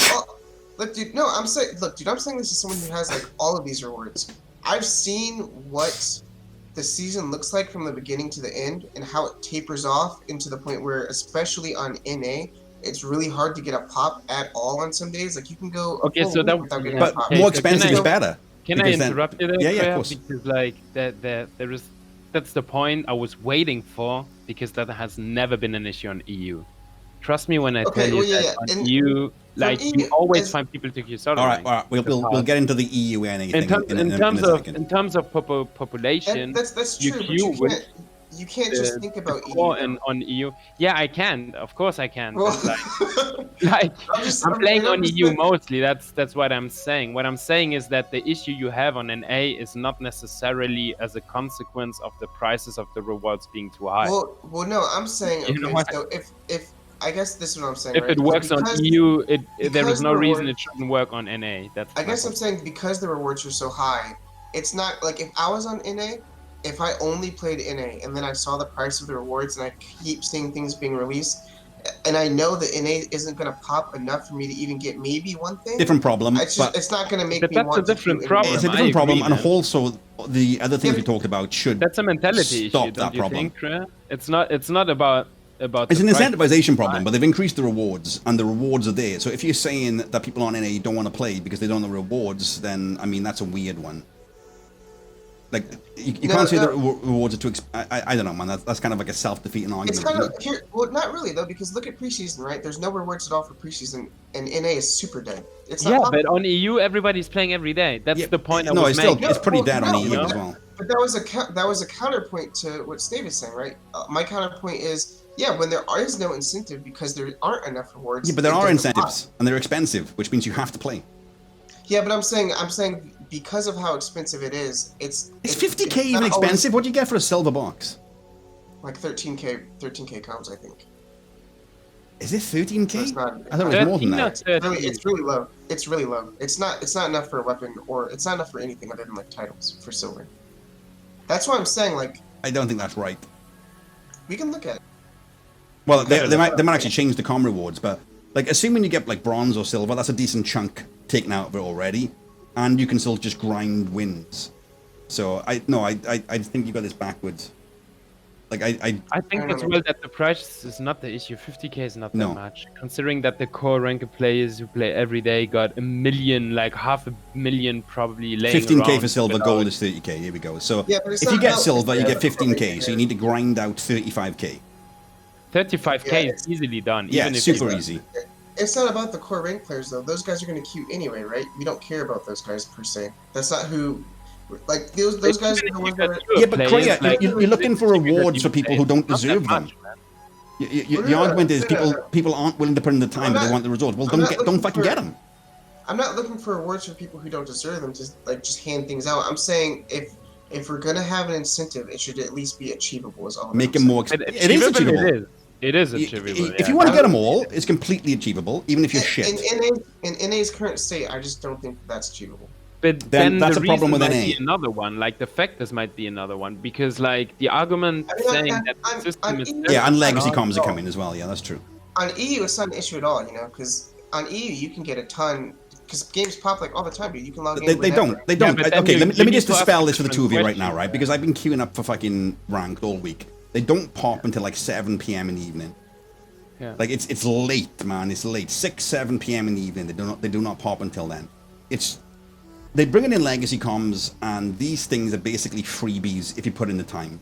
I'm vehemently against making them, if anything, make them more expensive. No, I disagree with that. I think where they are now is pretty healthy. Okay. Let's not make them too expensive. So, They after don't that want them all, spicy- man.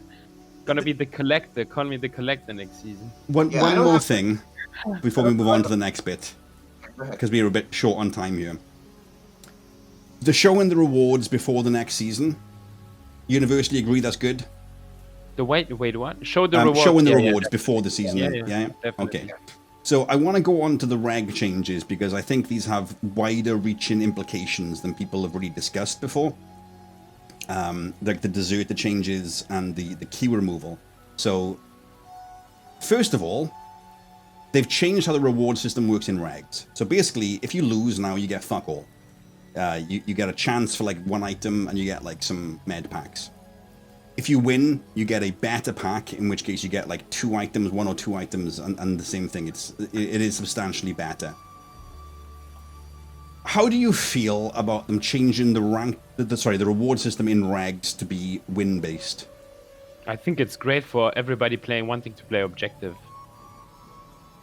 But why would you? Otherwise- This is what I don't understand, see, because like one of the things that I've always had troubles with, like, well, I kind of get it to a point, but the point is stupid. If you're playing regs, for me, it's like playing a map. Yeah, it's like playing a boss fight in PV.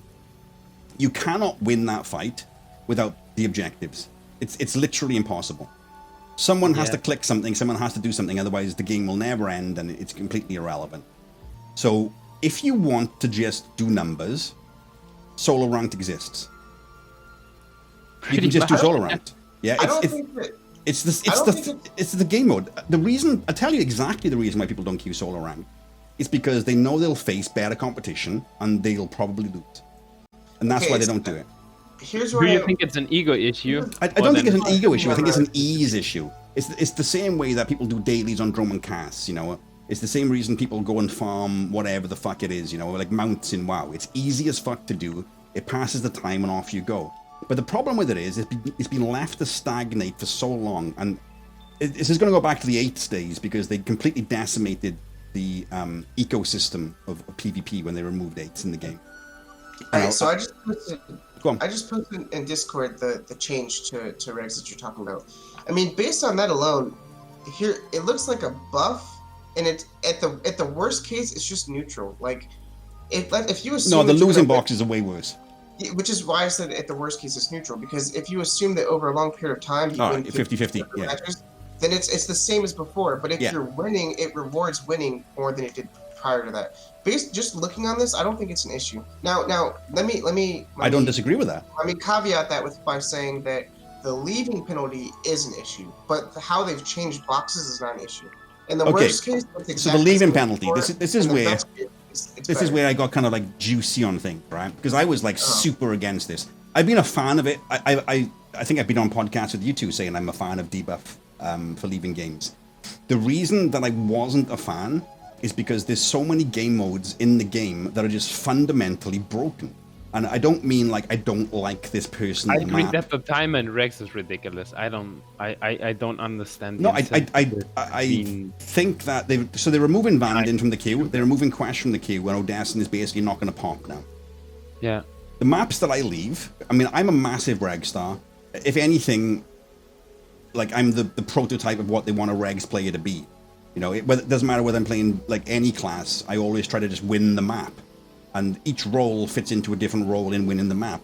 People have this really fucking dumb mentality that you're either there to farm damage or you're there to do objectives, and it's fucking stupid. And in about half an hour, I'll show you how fucking stupid it is, or I can show you the 4-hour VOD. I'm gonna get farmed by objective. No, Smith it's tonight, not dude. how it works. No, it isn't how it works. Because when you play, no, it isn't, Jack. When you play structured 8-man ranked, DPS is probably the most important factor in your fucking game, because the pressure that puts on the enemy team will allow for a multitude of openings for objective players to take advantage of. Like it's like the left hand washes the right hand. It isn't an either or; it's an and situation. It's just people don't know how to play the maps anymore because for so long, there were these brain dead fucking NA streamers, sorry to fucking go on an NA rant here, who just preached, they would queue up in a pre-made, they'd fucking get farmed by pugs because they didn't know how to play the fucking maps, and then they'd be like, oh, I was just farming numbers. Yeah, well, you just lost to a bunch of fucking random people while you're in a 4-man pre-made with a tank and a heal. Don't preach to me that you're fucking good, because you're obviously shit. Oh, I could have won if I wanted to. Yeah, well, I could have fucked Beyonce last night if I wanted to. Like, prove me fucking wrong. How do you prove that? You know, it's stupid as fuck. It was all just excuses. And it blared in, and it blared in, and it blared in. And then eventually, it became a lost art. It's like now going to the off node, I'll stall people for like 4 minutes. And then people are like, oh, operatives are OP. Do you know how long I stalled solo against 2 decent players last week? It was like 30 seconds. It's hard as fuck to do. So I think the argument here is a different one then. It's the basically, difference between being mechanically aware and not being. The argument is it isn't an either or situation. Yeah. Now, when you have a debuff for leaving and you have a increased reward for winning, you're pushing the game in a certain direction. So I went through a whole kind of like cycle in my head, you know, how am I going to get around this? How am I going to do this? How am I going to do this? And I thought, first of all, I'll just go AFK in these maps. If I get Crash or Vandin, I'll just go AFK, and then that's the end of it. Then they said they're removing those maps. And the reason I go AFK in those maps is because they aren't functional. Like, it's not that I don't like Vandin. If Vandin didn't have fucking desync and it wasn't a piece of shit to play, I'd play it. I love Football. Same thing with Crash. Crash is a piece of shit. Same thing. Well, Odessen is just a piece of shit map. I mean, that should just be deleted. Whoever designed that should be barred from designing maps. It's just a bad map. That's why I didn't like it, because you forced me to play through these badly designed bullshit game engine maps that you put into the game. So they've taken that out of the equation now. So I don't really have a dog in the fight anymore. I don't really care that much. Like, if it's only going to be like Hypergate and on the ones that actually functionally work, I'm fine. But here's the thing: what is the solution to winning rags? Like, Shaq, let me give you a hypothetical situation here. If I said to you, Shaq, you've got to win your next rag game, what are you doing? Well, I don't know, man. I would ask myself if the reward is worth the effort. You're going to die if you don't win the next one. What are you doing? Oh, well, then I'm definitely winning the next one. Yeah, how are you going to do it? You can do whatever you want. You can do anything you want at all within the realms of the game. I mean, I'm probably not explaining this very well, but I'll tell you the answer. The first thing you do is forming a pre-made. Well, yeah. I still don't get your point, but yeah, you're gonna get there. Okay, the point is, if winning is essential, then you will redefine how you approach the game to get the win. Definitely. Yeah. Okay. A natural reaction to the premise that I'm supposed to win, or I die. What is the solution to pre-mades in the queue? More pre-mades. More pre-mades. How do you get definitely more pre-mades? Punish people for losing, punish people for not winning, give rewards for winning. So this That's should your solution. That's your solution. No, this is Punish people for losing. well, okay. So punish is like punish is probably the wrong term. Don't reward as much. Don't reward people for losing. Reward people for winning more. Yeah. And Punish them basically, for you're leaving. rewarding people for the insensitive to accomplish the goal, basically. And the goal is to win the map. Now, I don't give a fuck what your personal map, opinion is on rags. Maybe you just like playing rags, so you want to cleave up mid or whatever. That's fine. You know, people like having their balls kicked and eating shit. You do you. The point of the map is to play the map. That is irrefutable. That is undisputable. Yeah. So you want to put as many changes into the game that make that the priority, and that isn't the priority right now. So just play it through in your head. People will think to themselves, I want to be in a pre-made. Because there'll be more pre-mades in the queue because you get more farming wins. So you're saying like a consequence of these changes is that there's more pre-mades, which is more unfair to solo players, basically. No, that's not what I'm saying at all. It is, but it isn't. That is absolutely true. A pre-made in the queue is completely unfair to solo players, and they should change the queue so that it's pre-made by pre-made as a priority. Absolutely, they should do that. 100%, if they haven't done that already. My point is, back in whenever H was in the game, PvP was a different fucking animal in Rags. Different animal. Every game was pretty much every game was a pre-made versus a pre-made. Everyone was playing to win. The games were tight. They were exciting. If you saw the games last week, you'll know exactly what the fuck I mean. Everyone had fun.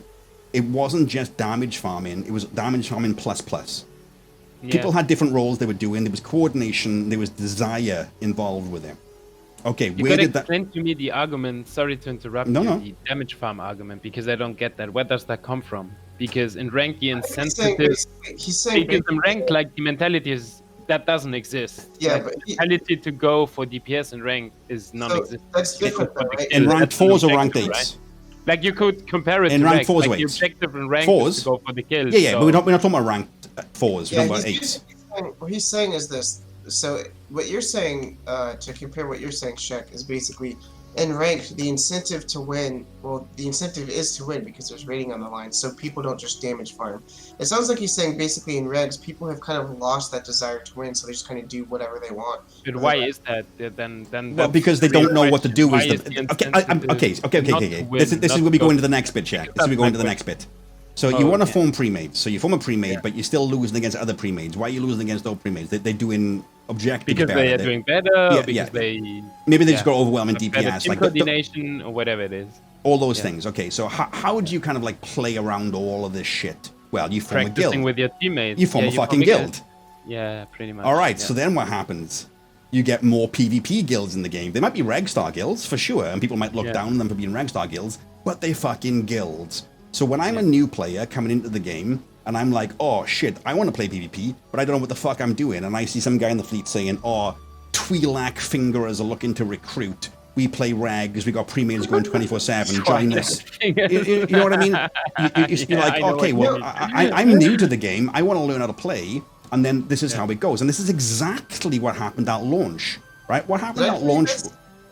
Sorry? Go ahead, go ahead. What I was happened gonna at say, launch I mean, was you're people. trying to incentivize the social aspect. You're of trying to having a common rebuild. goal in regs to that actually like the consequence of that would be forming guilds and having a more pre-mating queue and incentivizing going for the win. I have muddled over for years, right? How you rebuild the PvP community in this game, like overall, holistically. The issue, overall. Snape, is though, like I'm gonna be completely honest with you. This is a personal opinion. I haven't touched a reg besides the casual stuff I do when I got time and I'm online. Well, besides Shaq, when after solo's playing not with you popping. today, I would say that's probably a good thing. Yeah. Okay. Thank you. Yeah, I never play regs. My point is because it's not. Well, because you're a ranked I player. PvP play. Yeah, but besides that. Okay, like, so how do it's not people like get in the past I didn't enjoy playing regs. Let me just The let me frame this in a way for incentive to you. play regs is- I will frame this in a boring, unique way for you. Yeah, you are a nightmare mode raider. yeah. How incentivized are you to make a story mode guild or group with story mode players to do story Zero. mode? Exactly. Absolutely You zero. aren't the Yeah. target of this. If anything, Oh you would, yeah, that's you, what you mean. That I'm if just anything- not the target to Yeah, no, play. no, not at lower all. the- No, you don't Why is care that? about regs. You care about ranked, and you have a ranked guild, and that's what you do. This is a fours guild, and maybe that guild gets bigger, and you get other people in it that want to do Well, it. but maybe I would be incentivized to queue more regs if the rewards were more challenging to get. You know what I mean? Like if I knew I had concurrence in some form or another, and I knew, okay, there are 4-8 people that are challenging to play with, because that's my mentality. Well, let me give you I a go for hypothetical, people right? that You're- are challenging to play with. or You're in the same against, guild as me, whatever. yeah? You're an old people. Yeah. Okay, God so bless. People bless. Yeah. imagine, and just imagine this for a second. All these things go through, and a couple of guilds sprout that are regs guilds. They run 4-man pre-mages 24/7, all that kind of stuff. And they say, oh, those old people, they're shit. There's no way they could play us. That's exactly what I wish for, bro. Yeah. Yeah, And- exactly. okay, so then what happens? You want to play Nail on the regs head. then, don't you? You want to stomp them in regs. You want to Exactly, dominate yeah. them. That's exactly. Okay, Shaq, that exchange doesn't happen without the regs guild. Exactly, but I agree. But that's the point. And no, my idea is like, because maybe I'm biased because I'm saying it from the point of view of a hardcore ranked player. But let's assume you take someone who is barely new but is motivated to queue PvP, who comes from WoW, wants to test another MMO, whatever you want to call it. What is his incentive to win a rec game? Because there is none. Okay, no. If you're gonna let, give let me me, that, let me interrupt you reward- there very quickly because Yeah. you've missed like 3 steps. Okay. You've got a new player. They Yeah. want to play PvP. Yeah. What do they do? There's no PvP would- guilds. I There's think they none. would. Yeah, there is none. I mean, your solution is right. Like, my question is, why would someone go into the effort of creating a guild, trying to form premates? That's basically what I'm asking. Because they want to win. Can I Yeah, give but you win for what? Like, if it's just a win for another number of your scoreboard that shows more wins than losses, then Can I that's share not really a- motivating. You know, that's my point. Like, what's the point then Sorry, in Craig. winning Iraq? Yeah, you're good. All right, I want to share a quick story. All right. So I don't know if I've shared this story before, but the story of like how I became me, right? So, and I've told the story multiple times, but some people haven't heard it. I love the story. I know it. This ties perfectly in with what you guys were talking about, right?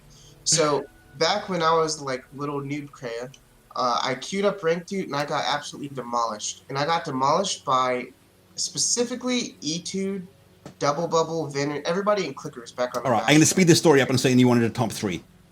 Well, no. That wasn't it at all, actually. So, to speed this story up, I literally said I want to join that guild. Everybody, whenever I faced those guys in the queue, I knew that they were really good, and I was actually like fearful to queue against them. And I actually PM'd Etude. I said, dude, what does it take to join your guild? I want to join your guild.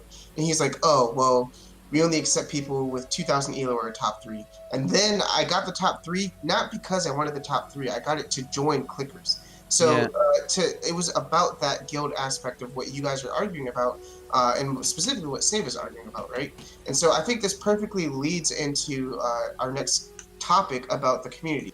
And I specifically wanted to bring up that story because me becoming a better player had nothing to do with actually wanting to be a better player. It had to do with seeing like a guild that I respected, and I said that is like a legit guild. I want to be a part of those players because there was a stigma on that server. When you go against people with this guild tag, you're gonna get demolished, right? And that's a strong feeling to have in an MMO. Can I tell you my story? Yeah, go ahead. So I was playing WoW.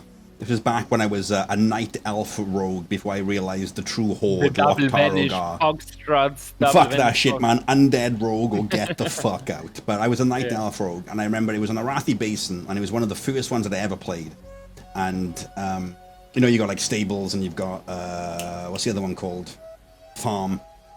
And there was Yeah, a guy, farm. there was a guy at stables, and he was typing in all caps, "Rip is here, help, Rip is here."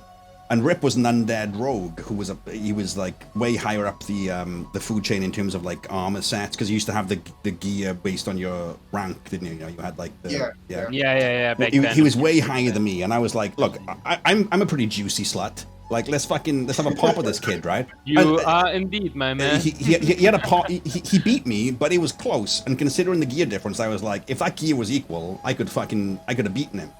And then I was thinking, well, this guy just shit his pants when he saw him. He freaked the fuck out. Like, the guy was like all caps typing. I was like, that is specifically that is what I want. Like, exactly that. Well, it's about, go back to that feeling, right? So just like the story that I told. We're and the talking story about that you- something it's different, about- though, guys. it's about- No, but it's well, the not same really, thing, not 'cause really.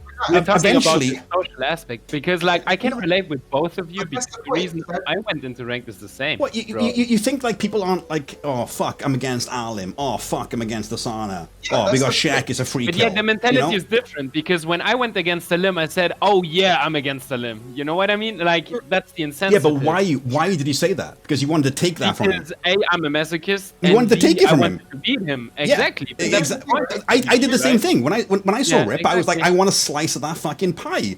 Exactly. Cut me off a I want a chunk. slice of that fucking pie. Do you know what I mean? So that's a good point, right? That's a good point. So now imagine, right? So That's in- my whole mentality in PvP, man. in SWTOR, specifically in PvP, there's no incentive to be in a guild, right? There's no real incentive for a PvP guild to exist. Now Yeah. imagine if you saw people like Alim and Azer and all of them in the same guild, and then you thought like I did when I was coming up. It was like all the top 3 players were in clickers, and I said, man, I really want to join clickers. It wasn't about wanting to beat that specific player. It was about I want And? to join the elites. I want to join that social Exactly. guild where people And I love see that. I love that your aspect and they about hear them. that. And I That's my thing. truly believe this is the best way to rebuild that infrastructure. I Like agree. 100%. Definitely, I It's- agree it's- with it's that. punishing. That's the reason I still play this game. It man. it Like, removes the literally. complacency. It removes the contempt. It makes you So- work for it. And I sincerely hope guilds will emerge from this who are going to try this, because for everyone on the forum saying, oh my god, pre-mades are the problem, you're a fucking moron. Pre-mades are the solution.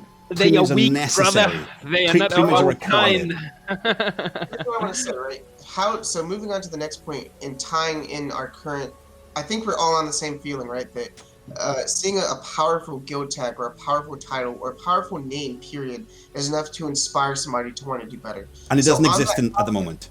On that topic, exactly. On that topic, what do you guys think that we can do, or what is the solution to make guilds, PvP guilds, more attractive in Switchware? Well, I think that Snave had a really good point, but because I think that got a bit mixed up. I agreed with what Snave said and his idea and his insensitive for the whole logic behind his explanation of why the insensitive to win in Regs would form more competitive regular PvP on the server and form maybe PvP guilds. I agree 100%. The issue is, though, on an individual level, what is the drive if the reward you expect is like basically non-existent? Winning. If you're gonna say like the social aspect, like we have is Winning. we have somewhat of let an me- old PvP mentality, bro. Let me ask something real quick. I, Yeah. What do you guys think? What do you guys think then? Go on. And what do you guys think about the solution of? And this might be controversial, right? If they increase the people that you could queue regs with from 4 to 8 players, do you think that would incentivize guild play? Yes. For 4 to 8 plays, what do you mean? Or, Reg plays? so a pre-made you can go from queuing Queue to is 8. pre-made from Oh, 4 to 8 definitely, players. but is the population high enough for that? Yes. I think so. Yes. It is. You think so? Absolutely Seriously? it is. Why wouldn't it be? There's still 8 players in the game. If those 8 players But are you spread know over when 2 it- groups. So to tie into that point, Well, do okay. you guys think that if they were to increase, do you think that increasing the pre-made queue from 4 to 8 would be enough incentive, and it is a good idea to incentivize guild? Okay, I so think what you would. I don't know. I can answer this question. Yes, but not now. Yes, but not now. That's an answer I might agree with. So I what think. what you're trying to do here, and please bear in mind, I said earlier, I may be like fucking Shakespeare in this stuff and reading too much and giving them too much credit. But for me, this looks like the only way you're going to rebuild the PvP infrastructure. Because here's the thing, Shaky Boy, right? If you've got people playing regs and they're good regs players and they're in guilds with other regs players and they're playing to win and they're playing to do things and maybe they're on voice comms and maybe they're just stomping pugs. Some of them are going to be shit, some of them are going to be good, some of them are going to be worse, whatever the fuck the distribution is going to be. The fact is it's coordinated. And eventually those players will be like, do you know what? Let's do fucking ranked. Do you know what? Let's do fucking team ranked. Do you know what? Let's see how good we fucking are. Oh, I agree. That's a natural consequence of the ego pushing itself, saying we are the Exactly. Rexters But now. here's the big difference. Let's check out the boys and the big dogs. Let's check out. Here's the big difference, yeah? And this is something which I has agree been with lacking in the game for a long fucking time. Because, I mean, I don't think you were around during the 8 states. But the banter we had in the 8 states was very different to what it's like now. It was completely different. Because no one was making fun of individuals. Well, not really making fun of individuals. It was a collective. It's a bit like if you like one football team and I like another football team. I'm not making fun of you, I'm making fun of your team. Yeah, pretty much. And that's how it worked. I get the idea. Yeah, And I get the idea. the banter around it built everything fucking up. Yeah. Can I revisit an old idea that I proposed to you guys at a previous podcast and you shot it down? I want to see your Which one was it? I want to see your opinions now. Okay. Yeah, okay. Go Under on. the premise, specifically under the premise that they were to increase the pre-made requirement from 4 players to 8 players, so you can have up to 8 players in a pre-made, and then in conjunction with that on the website, because you know they said everybody has an ELO for regs, it's just not shown. Yeah, publish it. If they showed that ELO on the site on 100%. the leaderboard for regs, and they increased the requirements for pre-made from 4 to 8, do you think that would re-incentivize guilds and PvP? I think that's what exactly. That's an elegant solution to what I was asking Snave earlier about. Yes, That's but not exactly now. clear. I need a competitive. I need to show my balls publicly and say, look, I got the same big balls as this other guy who's a legend among you peeps, right? And here's So why, that's yeah. But Shaq, you understand that doesn't Like, you exist gotta right now. see it. Like there is That doesn't some- exist. Like team ranked Yeah, it doesn't exist. I agree. So, Obviously. solo ranked Obviously. was a shit show for a long time to the point where It was no one indeed, takes yeah. ELO seriously. No one takes Yeah, top it does. 3 In seriously. regs, there are enough people that queue regs on I agree. that there is enough for ELO to work, and on top of that, right? If they increase the pre-made queue to 8 instead of 4, and they show it on the leaderboards, they just publish your public ELO instead of hiding it because it exists. It's not It like exists. for those So, of the viewers who are watching. Shaq, just to pull an idea out my arse going on from what you're doing, right? You can't Yeah, go on. start with that because it blows people out of the water who've got, like, you get Conquest Guilds with 8s, and just by having 8 versus Pugs, you're probably going to win. And I don't think that's the right thing you want to incentivize. So yes, but not yet. That gives people the No, it's too much at the start. It's like I'm training boxing. I'm against Muhammad Ali in my first fight. You got to work your way up. Do it as 4s first of all. Incentivize it for wins and 4s. Carry on from that. Tie things into guilds. Make the guilds form. Then when You can go step by step. I would bet all of my money that if right now BioWare pressed the button to show Elo and Regs and they published the leaderboards for it. Oh, the Elo thing, sure, that fine. No issue with that. Well, I'm saying right now, if they did that, I guarantee you that Conquest Guilds would. I have no issue with showing the Elo. The 8th team, I think, yes, but not yet. You got to. Yeah, that's what I'm saying. I'm saying if they did that now, I guarantee you the people who queue ranked would easily form a guild like tomorrow for the Elo. They would all form a guild to compete against the Conquest. Yeah, to compete against the Conquest guilds and Regs. That would happen. And you would have other people also forming guilds to compete against these Conquest guilds. Yeah, I think teams of 4 make the Elo public. I think the Elo public is that's something I didn't think of whatsoever, and I think that's a brilliant fucking idea. Well, so it really is. I do. I do. Yeah. The only thing I need is an incentive to stay competitive. That's basically it. You can sum it up. Like, I don't even care about the rewards in Rex. They can be shit. I don't even care about how many meds I get or whatever. But the incentive to know that everybody else knows. Shaq, my brother. Like that in comparison to someone else. Shaq, my brother of the sword. Winning is enough of an incentive. Winning is always good, bro. Like, if there's BioWare devs or whoever watching that might have some type of influence on balance going forward, right? Are we all in agreement then that in order, like a good incentive to help PvP would be to 1, display the reg elo that we already have that's just not shown. Definitely. That's a great idea. 2, make a leaderboard for it, and 3, increase the premium. Okay, can I caveat the leaderboard? Go ahead. It's an average guild elo. That would be Wow, that's too much, man. I don't think the game is like I wish. Oh man, the ideas are great, but like I don't think the population exists. Look, you can have an individual elo for sure, but you have a guild elo. For digital summons, all Shaq needs his boy. Here, can I give you guys? I'm gonna give you guys a quote. Right? I'm gonna give you guys a quote because I've been in contact with Bio Chris, and I was DMing him about some solutions to basically like a guild league, because I've been speaking with Prum as well about the potential for a guild league and like basically turning the team ranked queue into like something that has to do with guilds, right? Some people talk about guild leagues, other people are doing it in 7 minutes. Here's the thing, right? So I spoke to Chris, I gave him some ideas, and here was his just a snippet of his response. He said, as far as guild leagues, and this is from a BioWare dev. He said, as far as guild leagues, I'm a big fan of social groups and group affinity driving team play. I completely agree, and research backs up that toxicity is reduced when people play more socially, since there's an additional social pressure to adhere to community norms, which ties into your point earlier, Snape, about early 8s being less toxic. My hope with Group Rank was always that, and this is his words, my hope with Group Rank was always that teams would sort of organize themselves into guilds as a greater organizational and group body naturally. That does not seem to be the case. I think there's some opportunity there. We're always careful not to try to socially engineer too much, since I think players organizing tournaments and structures can be a really powerful thing. But there's certainly some things there in rewarding guild play that I think are very interesting. Again, thanks for the time to write that up, which is just like a guild league suggestion. Absolutely. Absolutely.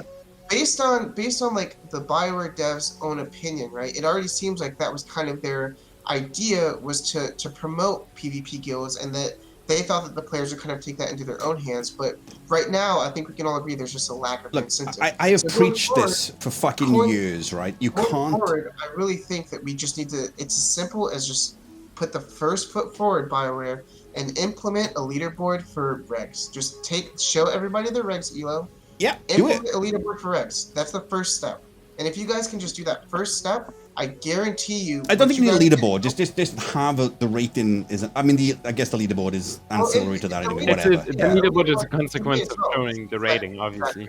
So show the rating, have a leaderboard, and then Screw it, dude. But Implement a boys, reward the point for- that I'm trying to like, maybe I'm doing a terrible thing. You're gonna have to forgive me because I'm drinking a lot and you guys are drinking It's like all pussies. fine. We're all getting tipsy. Nah, man, I'm getting there. Fuck you, I'm Shaq. not gonna lie, man. I'm getting there. I'm getting there soft, but I'm getting there, You've man. got the biggest problem with PvP I'm in gonna this game I'm gonna be drunk by the time we're gonna do the kickballs, whatever, man. was So when I'm they gonna removed keep 8s. some It sweet wasn't carry. the removal of 8s. It was that every single PvP guild in the game, with 0 exceptions, died within a month, and it's never recovered.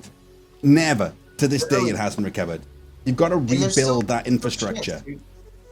Literally, Bioware, listen, dude. Just flip the switch, let people see their elo, and go from there. We will go from there. I guarantee you, guilds will form. People will be trying. Can to I give you copy some more every- ideas that BioWare could do to make things better?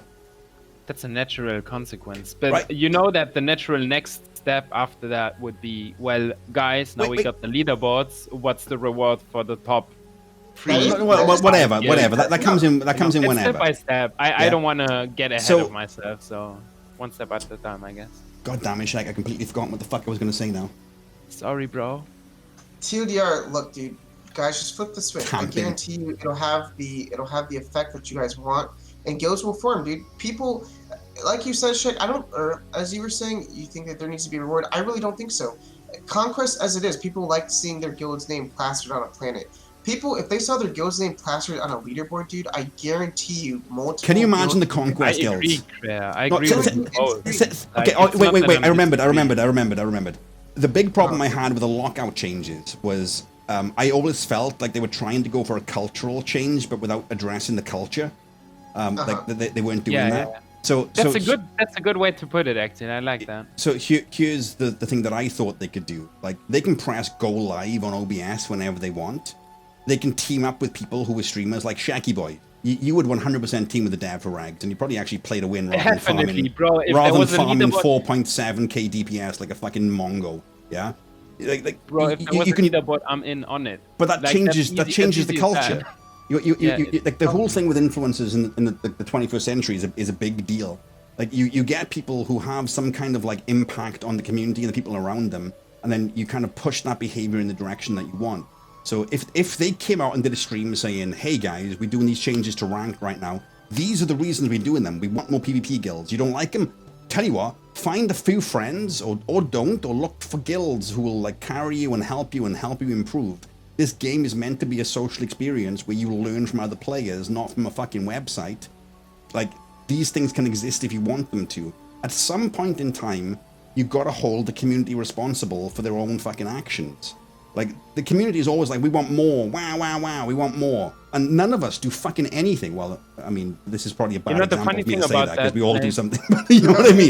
You know what I mean? Like, the funny thing about that is, Snav, my insensitive to play in general PvP and MMOs and ranked, and specifically in TOS, always been the same. I want to prove to myself that I can beat someone I consider better than myself. But that's the thing, That's right? it, bro. Look, Yeah. dude, That's it. you If it's add- Regs ranked, if there is a leaderboard, I'm able to Don't publicly say fucking Rags. I compare played Rags myself to earlier, you someone dog that- shit. No. And I'm happy, bro. Regs, I'm though, happy. I'm Regs set. is such I'm an gone. untapped- I'm sold. Regs is such an untapped resource because literally, dude, and I don't want to sound like a broken record, but literally, BioWare, if you flip the switch so people can see their elo, if you make the leaderboard so they can publicly see it, and then you increase the pre-made queue from 4 to 8, guilds will form. In time. Yeah, If definitely. If you build it, guilds will Definitely. form. Period.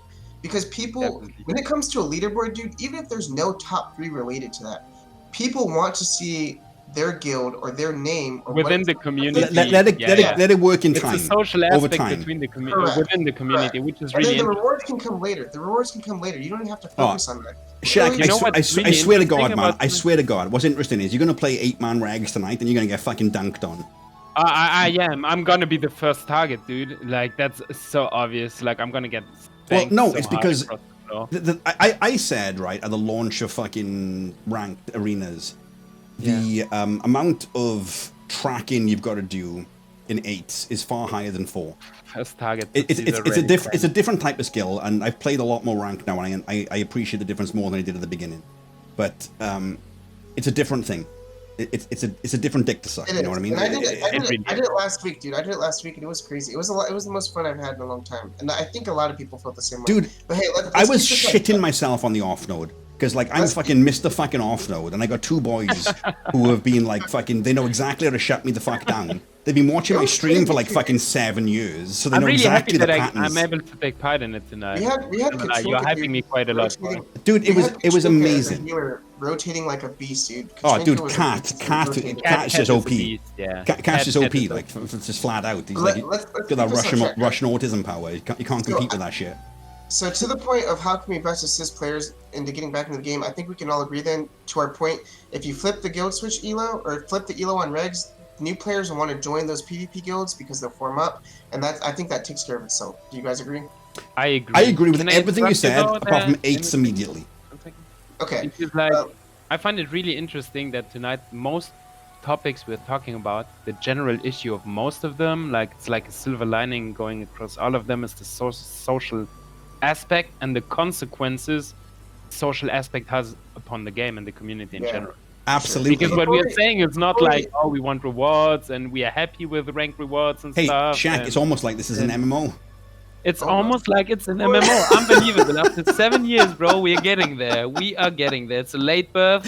Yes, brother. Before we move on to the wish list, can you link Snave, since I can't link because I'll get deleted? Can you link the Discord? So basically, Kogas. Oh, yes. Yeah, Kogas and Prom are helping. Really good idea.